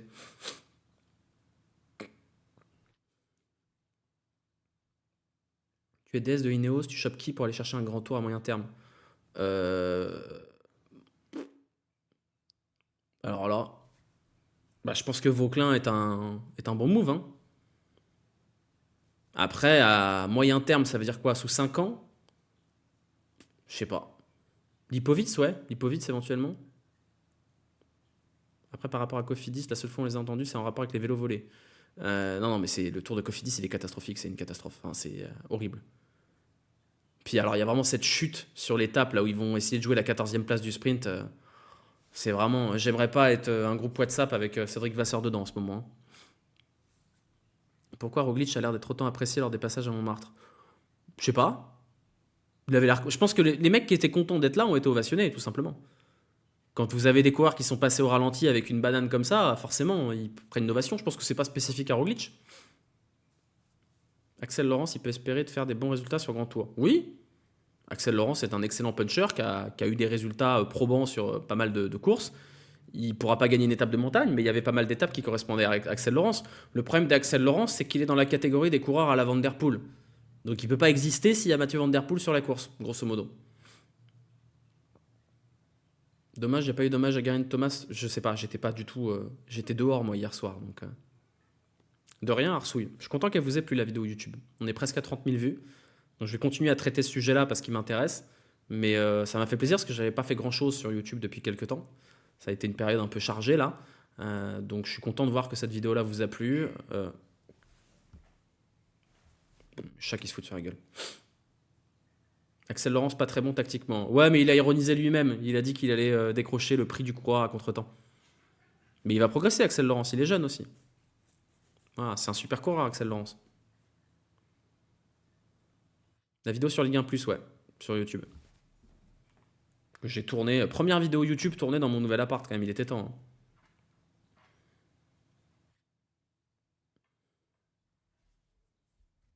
Roglic, il a fait le tour en mode balèque total. Bah, il s'est un peu planté parce qu'il était quand même dans le top 5 et après il s'est cramé complètement.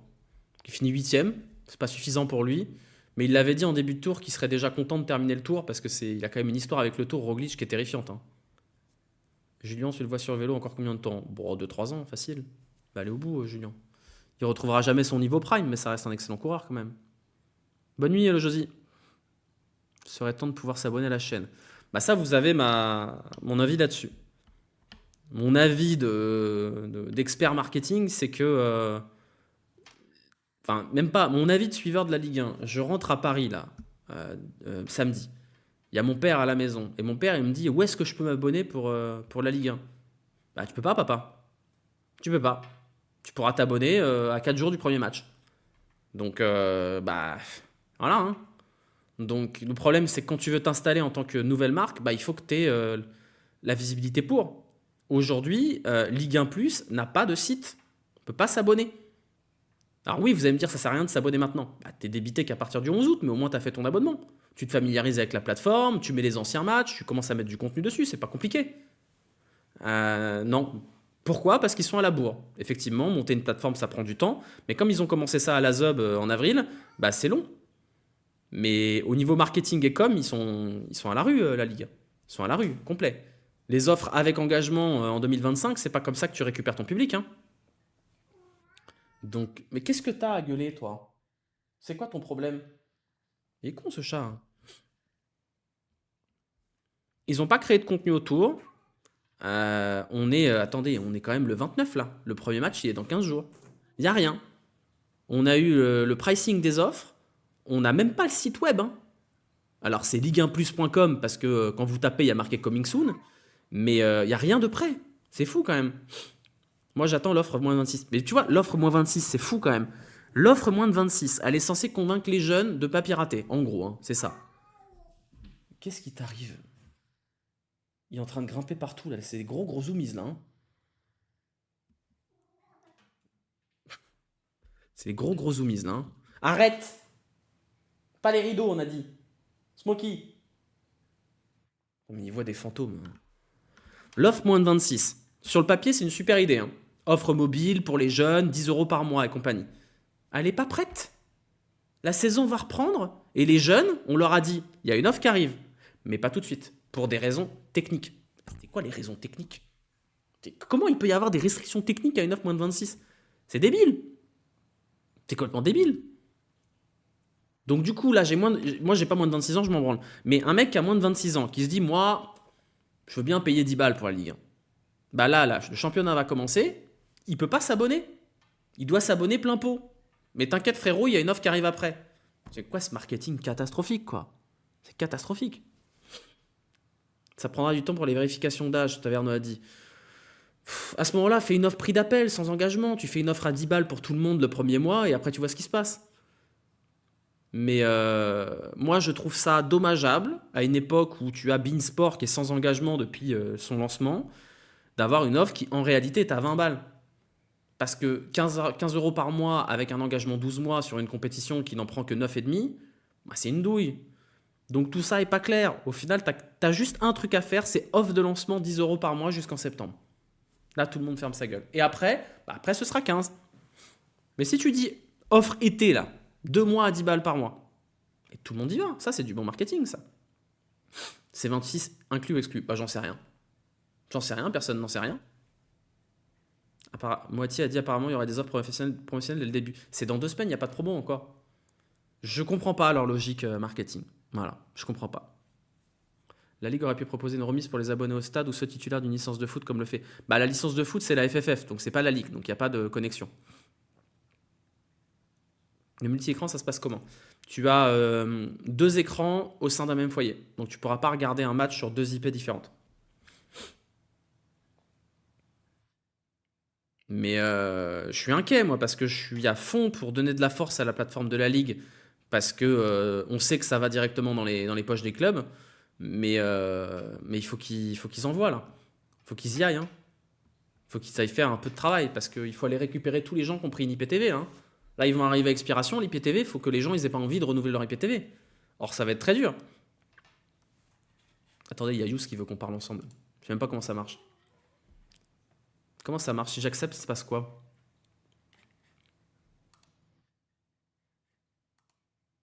J'ai jamais testé, hein. Est-ce qu'on m'entend là? J'ai cliqué sur accepter la collab, hein.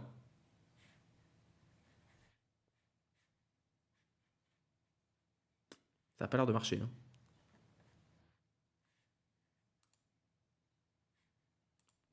Ça marche pas. Ah si, si, ah, si c'est bon, je t'entends, ça y est. Alors, je sais pas à quoi ça ressemble. C'est la première fois que je fais ça, hein. C'est la première fois que je fais ça, je sais pas comment ça marche. Ça ressemble à quoi? Les vieux, tu sais. On m'a piraté mes emails! C'est super fort. Ah merde, attendez.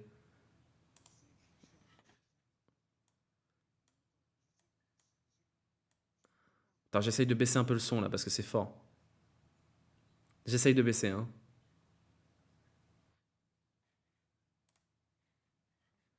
C'est pas très intuitif leur truc quand même, hein. Si j'active la caméra, ça fait quoi? Ah, bon, bah il est parti. Il est parti. Ton son en décalage. Non, j'ai jamais essayé le truc collaborer ensemble. Je sais pas comment ça marche. Le fit légendaire, ouais, c'est vraiment l'énergie Skype, hein.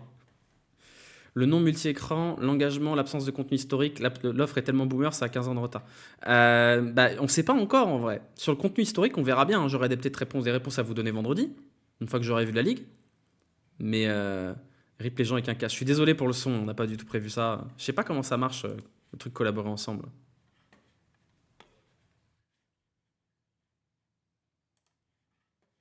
Si quelqu'un a un tuto sur comment faire des streams en collab, c'est moi le streamer professionnel, hein, mais je sais pas faire ça. Je sais pas faire. Ton son est trop bas. Mais je peux pas le monter, mon son, moi. Premier match, Bean, ça fait chier. Bah ouais, ça fait chier, ouais. Moi, par contre, Bean, je m'abonnerai pas, par exemple. Ça me fait chier, donner de l'argent à Nasser. Pas trop de scrupules là-dessus, à aller voir des possibilités alternatives. Parce que bouffer du Christophe Joss et du Daniel Bravo, je crois que je préfère encore me couper une couille que payer pour ça, hein. Malik a dit de source sûre qu'il voulait rester. Non, pas de source sûre. Je pense que Malik serait pas contre rester et qu'il partira pas pour n'importe quel club. Je pense pas qu'Everton le fasse bander outre mesure. Mais la vérité, c'est que l'Olympique Lyonnais a terriblement besoin de l'argent de Malik Fofana. Donc, on est sûr que c'est même foyer. Oui, ça a été confirmé que c'était même foyer, ouais. L'offre Ligue 1 Plus, ça paraît une qualité meilleure. Il y a quoi qui différencie vraiment de DAZN? Bah, j'espère le traitement édito. J'espère qu'on n'aura pas 3 pages de pub à la mi-temps, etc., etc. Mais sinon, il n'y a pas grand-chose. Ils récupèrent juste les droits de DAZN, hein. Tu peux juste attendre minuit pour voir le match de Bean. Bon, non, je vais pas attendre minuit. Je pense que je vais aller au bar et puis voilà, hein.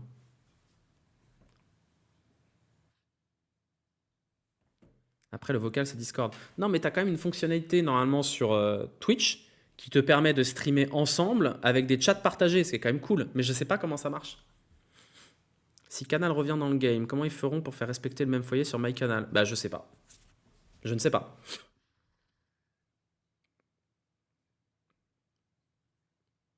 Déjà, il faut que Canal revienne dans le game, mais c'est vraiment pas du tout garanti, hein. Je crois que le piratage va augmenter ou diminuer avec Ligue 1 Plus. Je pense que le piratage, il arrive au maximum avec DAZN. Mais que la solution, comme tout le temps avec le piratage, c'est pas la répression, c'est d'offrir un produit qui est bien, facile d'utilisation et pas trop cher. Est-ce qu'on est à ce point-là à côté Ligue 1 Plus? Je suis pas certain encore. Tu cliques sur sonner avec. Oui, mais il a fait ça. Il a fait ça, Yous. Et on a accepté les deux, mais le son était pas bon et je crois qu'il n'y avait pas la caméra. Enfin, je sais pas comment ça marche en fait. Je sais pas comment j'équilibre le son et compagnie. Donc, on fera ça un autre jour. On verra bien. Canal qui refuse la distribution de Ligue 1 Plus, c'est le coup de grâce. Mais ils attendaient que ça. Canal demande des dédommagements lunaires pour l'affaire Mediapro. C'est leur droit, hein. Ils ont la position de force. Parce que Taverneau disait, on espère encore Canal+. Bien sûr qu'ils espèrent Canal+. Le succès de Ligue 1 Plus est lié à Canal+.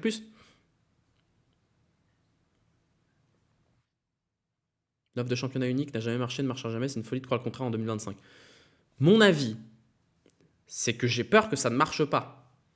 Mais il faut que ça marche. Parce que si ça marche pas, le football français, il est mort en fait. C'est terminé. Les clubs vont couler. Donc on est un peu obligé d'espérer que ça marche. Parce que si ça marche pas, cette chaîne LFP, euh, on va avoir une faillite d'un championnat, quoi. Canal n'a pas besoin de la Ligue 1, ils ont d'autres produits. Bah oui, bien sûr.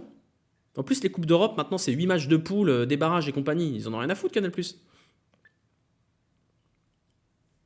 J'arrive pas à comprendre pourquoi MyCanal est si important pour eux. Entre les box TV, FAI et Internet, ils couvrent large. Tu te rends pas compte de la puissance de MyCanal. Le nombre de gens qui ont MyCanal et qui déjà sont captifs de la Ligue 1. Il y a les habitudes qui sont fortes. Les habitudes sont fortes. Mon père, il a eu Canal pour la Ligue 1. Il s'est toujours abonné à la Ligue 1 via Canal, même avec DAZN. Il ne veut pas bouger. MyCanal, c'est hyper puissant. Mais effectivement, j'ai tendance à penser, malheureusement, que ça va pas marcher. Et que ça va être la merde. Et si c'est le cas, ça va être compliqué pour le foot français, quoi. Ah mais moi j'utilise MyCanal tout le temps. Tout le temps. C'est la plateforme que j'utilise le plus. Et quand Eurosport est parti de l'offre sport de Canal, je ne me suis pas réabonné à Eurosport. Je me suis pas réabonné. Eurosport, j'ai pas pris leur offre à la con sur Max, mes couilles. MyCanal a une puissance, parce que c'est une marque MyCanal. Une marque hyper puissante. C'est là où je vous parlais de discours de marque et compagnie. Si vous êtes sur MyCanal, vous êtes fiable, vous êtes centralisé. MyCanal est une marque hyper puissante en France. Sinon, vous devez vous appuyer sur des canaux de diffusion que les gens n'aiment pas. Ils doivent sortir de leurs habitudes, ils doivent installer une autre appli, ça les fait chier.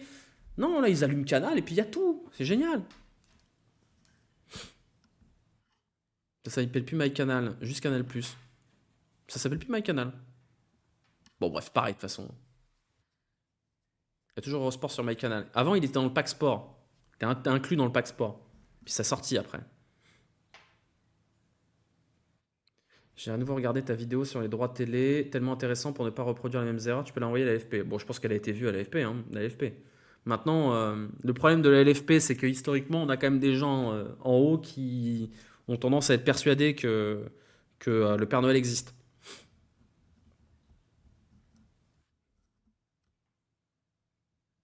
Ma canal, c'est cool, mais je vais plus donner de thunes à Bolloré. Bah, c'est une bonne remarque. Bon, je m'en fous, c'est pas moi qui paye, c'est mes parents. Bah, canal gratuit à 33 ans, c'est pas mal quand même. Les clients qui passent sur IPTV sont perdus pour toujours. Bah, surtout que malheureusement, l'IPTV, ça marche bien. C'est que malgré la répression, malgré tout ça, ça marche super bien, c'est facile d'utilisation. Donc les gens vont continuer. Surtout si le tarif est pas clair, si la qualité est pas au rendez-vous. C'est terrible quand même.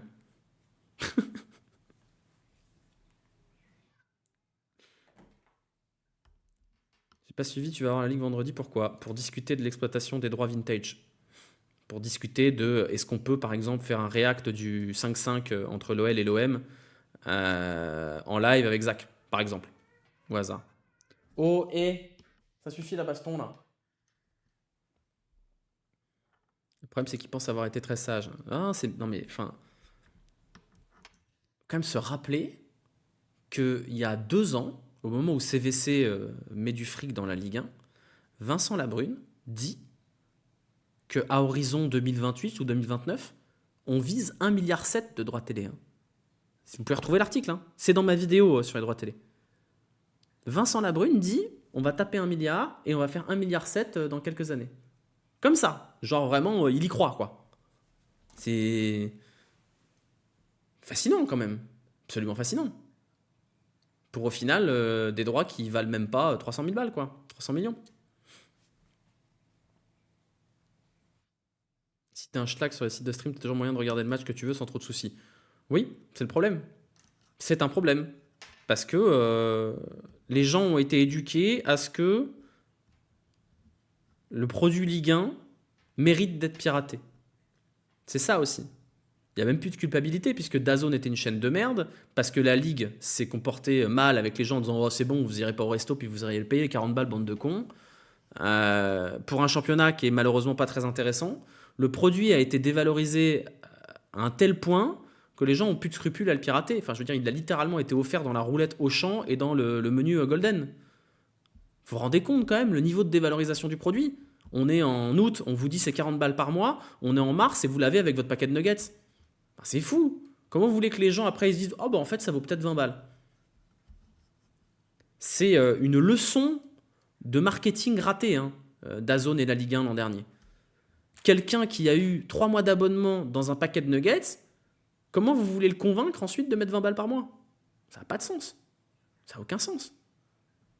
Enfin, ça peut pas marcher. Le menu du Golden, c'était fou. Ah bah moi, je peux vous dire que j'ai eu 2 codes dans la semaine, j'étais très bien, hein. Tu pourrais expliquer qu'un championnat de foot, ça doit coûter entre 1 euro et 3 euros pour le téléspectateur? Bah j'en sais rien. Je sais pas quel est le bon prix. Je dis juste qu'à un moment donné, tu peux pas vendre le football en 2025 comme tu le vendais en 2000. On est dans les années 2000. Il y a 6 chaînes de télé. Internet, ça n'existe quasiment pas. Les jeux vidéo, ça coûte cher. Les gens sont pas équipés chez eux. Une console, c'est un investissement conséquent. Donc, en termes de sources de divertissement, vous avez aller se balader dans un parc ou regarder la Ligue 1 sur Canal+. Bah forcément, c'est un produit phare de divertissement. En 2000, en 2001, en 2002, en 2003. Puis après, déjà, vous avez le développement de la TNT, vous avez une offre sport qui commence à se développer gratuitement, vous avez d'autres sports qui se développent également, et surtout, aujourd'hui, on est le week-end. Vous devez choisir ce que vous allez faire de votre week-end. Alors, si vous n'allez pas faire de la rando avec votre meuf ou si vous partez pas en week-end avec votre famille, vous restez le week-end à glander devant la télé. Bah, vous allez peut-être regarder la Ligue 1, bah, vous allez peut-être regarder la F1, vous allez peut-être regarder Netflix, vous allez peut-être jouer à, je sais pas, à Call of Duty, vous allez peut-être regarder un film. Tout est tellement accessible aujourd'hui que la concurrence de la Ligue 1, c'est pas juste les autres championnats, c'est toute l'offre culturelle, toute l'offre de divertissement qui est beaucoup plus accessible. Donc pourquoi aujourd'hui les gens iraient regarder la Ligue 1 plutôt qu'autre chose? C'est chiant la Ligue 1. PSG roule sur tout le monde. En plus, vous tapez 3 pages de pub à la mi-temps. C'est de la merde le produit. Donc comment tu contres ça? Il y a des sports qui ont réussi, hein. La NBA a réussi. Après, la NBA a jamais vraiment été en perte de vitesse. Mais la F1 et le Tour de France ont réussi quand même.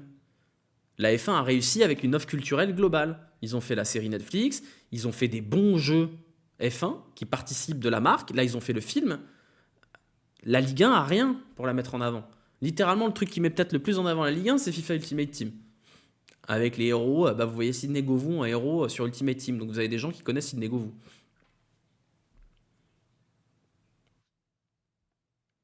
Mais c'est qu'une question de marketing. Canal+ a réussi à faire du top 14 et de la MotoGP un produit puissant. La MotoGP, ça n'intéressait personne avant que Canal+ mette les doigts dedans. Et même la F1. La F1, avant que Canal récupère les droits, c'était un sport moribond qui n'intéressait pas grand monde. Mais vous avez un traitement médiatique tout autour qui est fou. La F1 sur Canal, ça n'existe pas que sur les Grands Prix. Il y a la grille avant, il y a des débriefs, il y a des documentaires, il y a la F2, il y a la F1 Academy. Ils ont fait tout un écosystème autour pour que la F1 soit tout en haut de la pyramide. Aujourd'hui, la Ligue 1, bah, vous avez juste la Ligue 1. Vous n'avez rien autour.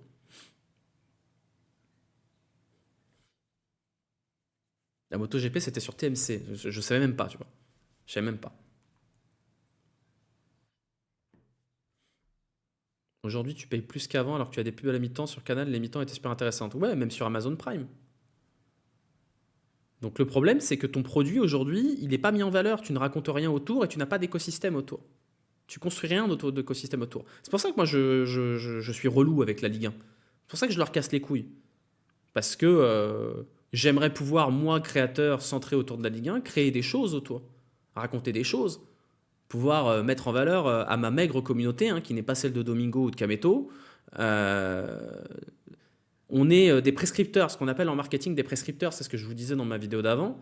Les prescripteurs en marketing, ce sont des gens qui ne sont pas responsables directement de l'acte d'achat, mais qui vont le provoquer chez les autres. Donc par exemple, les parents qui achètent, je sais pas, une poupée Barbie, c'est les gamins qui sont prescripteurs. Aujourd'hui, des gens comme Zach, des gens comme Willou, sont des gens qui peuvent à terme vous donner envie de payer pour la Ligue 1 parce que elle est mise en valeur. Ça ne changera pas le problème du sportif, qui est qu'une Ligue 1 qui est écrasée par le PSG vaudra jamais ce qu'elle a pu valoir par le passé. Mais nous, aujourd'hui, on a le pouvoir de convaincre les gens d'y aller. Et on a envie de faire partie de l'aventure aussi. Je parle pour moi, mais je parle au nom des autres aussi, hein. Donc s'il faut faire des appels du pied et des appels de phare de Land Rover devant une biche arrêtée sur une aire d'autoroute, là, on le fera, hein. Mais aujourd'hui, vous avez un écosystème Ligue 1 qui est fermé, qui n'est pas très accessible, qui n'est pas très sympa de manière générale. Pas qu'avec les créateurs de contenu, hein. DAZN s'en plaignait à raison, les portes sont fermées. C'est dur de raconter des histoires. Il y a les sponsors qui ont accès, mais c'est tout. Littéralement, Winamax a plus d'accès avec les clubs dont il est sponsor que certains médias qui traitent de l'actu de la Ligue 1. Donc c'est dommage. C'est dommage de ne pas avoir cette ouverture-là qu'on peut avoir dans d'autres sports. Enfin, regardez, moi je veux un champion olympique en interview à la ZUP sur une petite chaîne, je l'ai. Ça fait chier personne. On n'a pas besoin de faire des pieds et des mains pour avoir les sportifs d'autres sports. Alors oui, le foot c'est hyper puissant, mais il va falloir à un moment donné qu'ils apprennent à ouvrir les vannes, quoi. Le boulot de Canal sur le rugby, le boulot de Canal sur le MotoGP aussi. Canal, c'est vendre. Canal, c'est raconter des histoires. Et pendant plus de 30 ans, Canal a raconté la Ligue 1. Rappelez-vous les teasers de la Ligue 1, là. Avec la gamine qui joue au ballon, là. Vous vous rappelez le un ballon avec la gamine qui pleure parce qu'elle a perdu son ballon avec marqué la Ligue 1 revient bientôt, t'inquiète pas. Ou la pub avec le Stadier à Marseille avec sa tablette, là. C'est exceptionnel. C'est incroyable pour raconter la Ligue 1, c'est génial, mettre un peu d'émotion et tout ça. Plutôt qu'un teaser où on voit des buts et le PSG. Canal savait raconter des histoires. Canal, quand ils avaient fait J+1, et ça on y revient, Laurent Salvondon est parti. Est parti. Pardon, faut pas que je regarde mes messages WhatsApp. Me déconcentré. Quand Canal a fait J+1, Canal a mis des visages sur des entraîneurs avec les trucs de conférence de presse. Canal a mis de l'autodérision avec les guignols avant, puis avec Julien Cazard derrière. A mis de l'intelligence avec la tactique et les palettes. Tout ça, ça n'existe plus. Tu peux expliquer comment le service marketing de l'AFP pense que les prescripteurs sont les enfants avec L1 Kids? Je sais pas. Thomas Bonavent expliquait que c'était limite plus simple d'avoir De Bruyne en interview qu'Ablin. Bah, c'est presque la vérité. C'est plus facile d'avoir des contacts directs avec les joueurs qui ne sont pas dans le championnat de France. Aujourd'hui, par exemple, je pense que c'est plus facile d'avoir une interview de Martin Terrier que quand il était à Rennes. Ils ont peur, les services de com ont peur. Les seuls à qui ils répondent, c'est les sponsors parce qu'ils leur donnent du pognon. Mais ils ne sont pas ouverts à la Ligue 1. De manière générale, tous les clubs. Tous les clubs. L'OL, c'est compliqué, hein, je vous en ai déjà parlé. J'ai demandé des trucs à l'OL. On a demandé avec ALZ. On avait demandé à avoir Laurent Prudhomme sur le plateau après la remontada. Tout est fermé. Tout est fermé. Moi, j'avais demandé à faire un live au musée de l'OL. On m'a dit non. C'est pas c'est pas le seul club comme ça. Hein. Tout est verrouillé. Et Canal avait réussi à faire bouger ces lignes-là. Rappelez-vous Paganelli qui va interviewer. Vous vous rappelez de cette séquence? Paganelli qui va interviewer Genesio en bord terrain et qui à un moment donné commence à l'interviewer. Il fait bah attends, Bruno, je te laisse parce que là on va laisser Lille égaliser. Et il y a égalisation de Lille. Il fait pardon Bruno. C'est des séquences incroyables. Et il n'y a plus de séquences comme ça. Les séquences de Djibril Cissé qui se fait interviewer avec Giroud qui vient lui mettre une serviette parce qu'il va attraper froid et tout ça. Il n'y a plus cette proximité-là avec la Ligue 1. C'est générique comme produit. C'était Guingamp, pardon. C'était Guingamp, excuse-moi. Guingamp. Pour moi, les fautifs, c'est les clubs qui veulent pleurer l'argent et veulent plus réfléchir ou anticiper. Mais oui, c'est les clubs qui ont voulu voir le pognon à court terme plutôt que le long terme. Le produit Ligue 1, il est plus développé. Les clubs, ils sont sur des modèles économiques qui sont austères et qui vont continuer à aller dans le mur. Mais les présidents de clubs sont particulièrement cons hein, dans leur majorité, on va pas se mentir. Hein. Ils pensent au court terme, ils s'en foutent du produit Ligue 1, ils pensent à faire du trading. C'est chacun pour sa gueule. Donc, je sais pas où on va, mais il est l'heure d'une grande remise en question du côté du foot français. Et c'est maintenant. Merci Couleur pour le 6e mois. On repense aux 800 millions refusés en post-Covid. Mais même les 500 millions de DAZN, la première offre. DAZN arrive avec 500 millions et Vincent Labrune dit non, on va avoir 800 millions. Ce monsieur-là est toujours en poste. Hein. La com de l'OL, c'est très bien depuis quelques temps sur les réseaux par contre. Bah, je sais pas, il paraît que le DIRCOM est une horrible personne et qu'il faut absolument le dégager. Donc, peut-être qu'il fait bien son taf, je sais pas, après, hein, parce que c'est mon ami, donc visiblement je suis sa serpillière. Mais oui, la com de l'OL est excellente sur les réseaux. Le CM actuel de l'OL, qui a une proximité de fou avec les joueurs, est un. Je le connais pas hein, personnellement, je sais pas qui c'est, mais je trouve que les vidéos qui sont faites par le CM de l'OL sont brillantes. Il a une proximité avec l'effectif qui est folle. Donc bravo à lui, parce que c'est très très dur à avoir hein, dans le sport, ça. Hein. Mais c'est aussi un management au-dessus pardon. C'est aussi un management au-dessus qui autorise cette liberté-là, cette proximité-là. Donc moi je trouve que l'OL fait des gros efforts au niveau contenu et c'est bien, ça s'ouvre. Koumbedi lui a dit t'es la famille dans la vidéo. T'imagines? C'est trop bien pour un CM ça. Un CM qui fait partie de l'équipe, c'est le rêve ultime. C'est ce qu'on essaye de pousser côté vélo et compagnie, d'avoir cette proximité-là, parce que tu peux avoir accès à tout derrière quand tu as la confiance. La vidéo pour Kluivert, c'est pépite. Ouais, elle est chouette. Mais même la vidéo du départ de Perry, elle tire une larme quand même.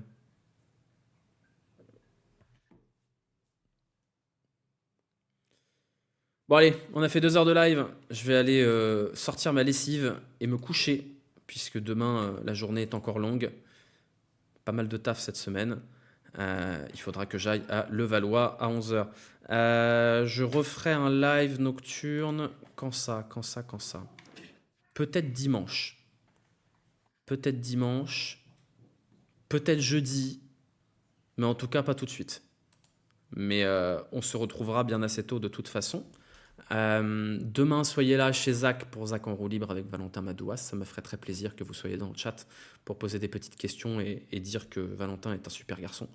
Voilà, Brioche tourne très bien. Ça tourne très très bien. On va être 10 à la rentrée. La boîte fonctionne super. Le Tour de France il s'est super bien passé. J'adore mon équipe. Je suis très content de comment tourne ma boîte. J'adore mon associé, il est formidable. J'adore l'argent également. Non, c'est bien. La boîte, elle tourne bien. On n'a pas beaucoup parlé, hein, pas trop le temps de parler de ça, mais je suis content de là où je suis là. Ouais. Bah, ma modératrice Aïda est ma stagiaire là, par exemple. Même si elle part bientôt.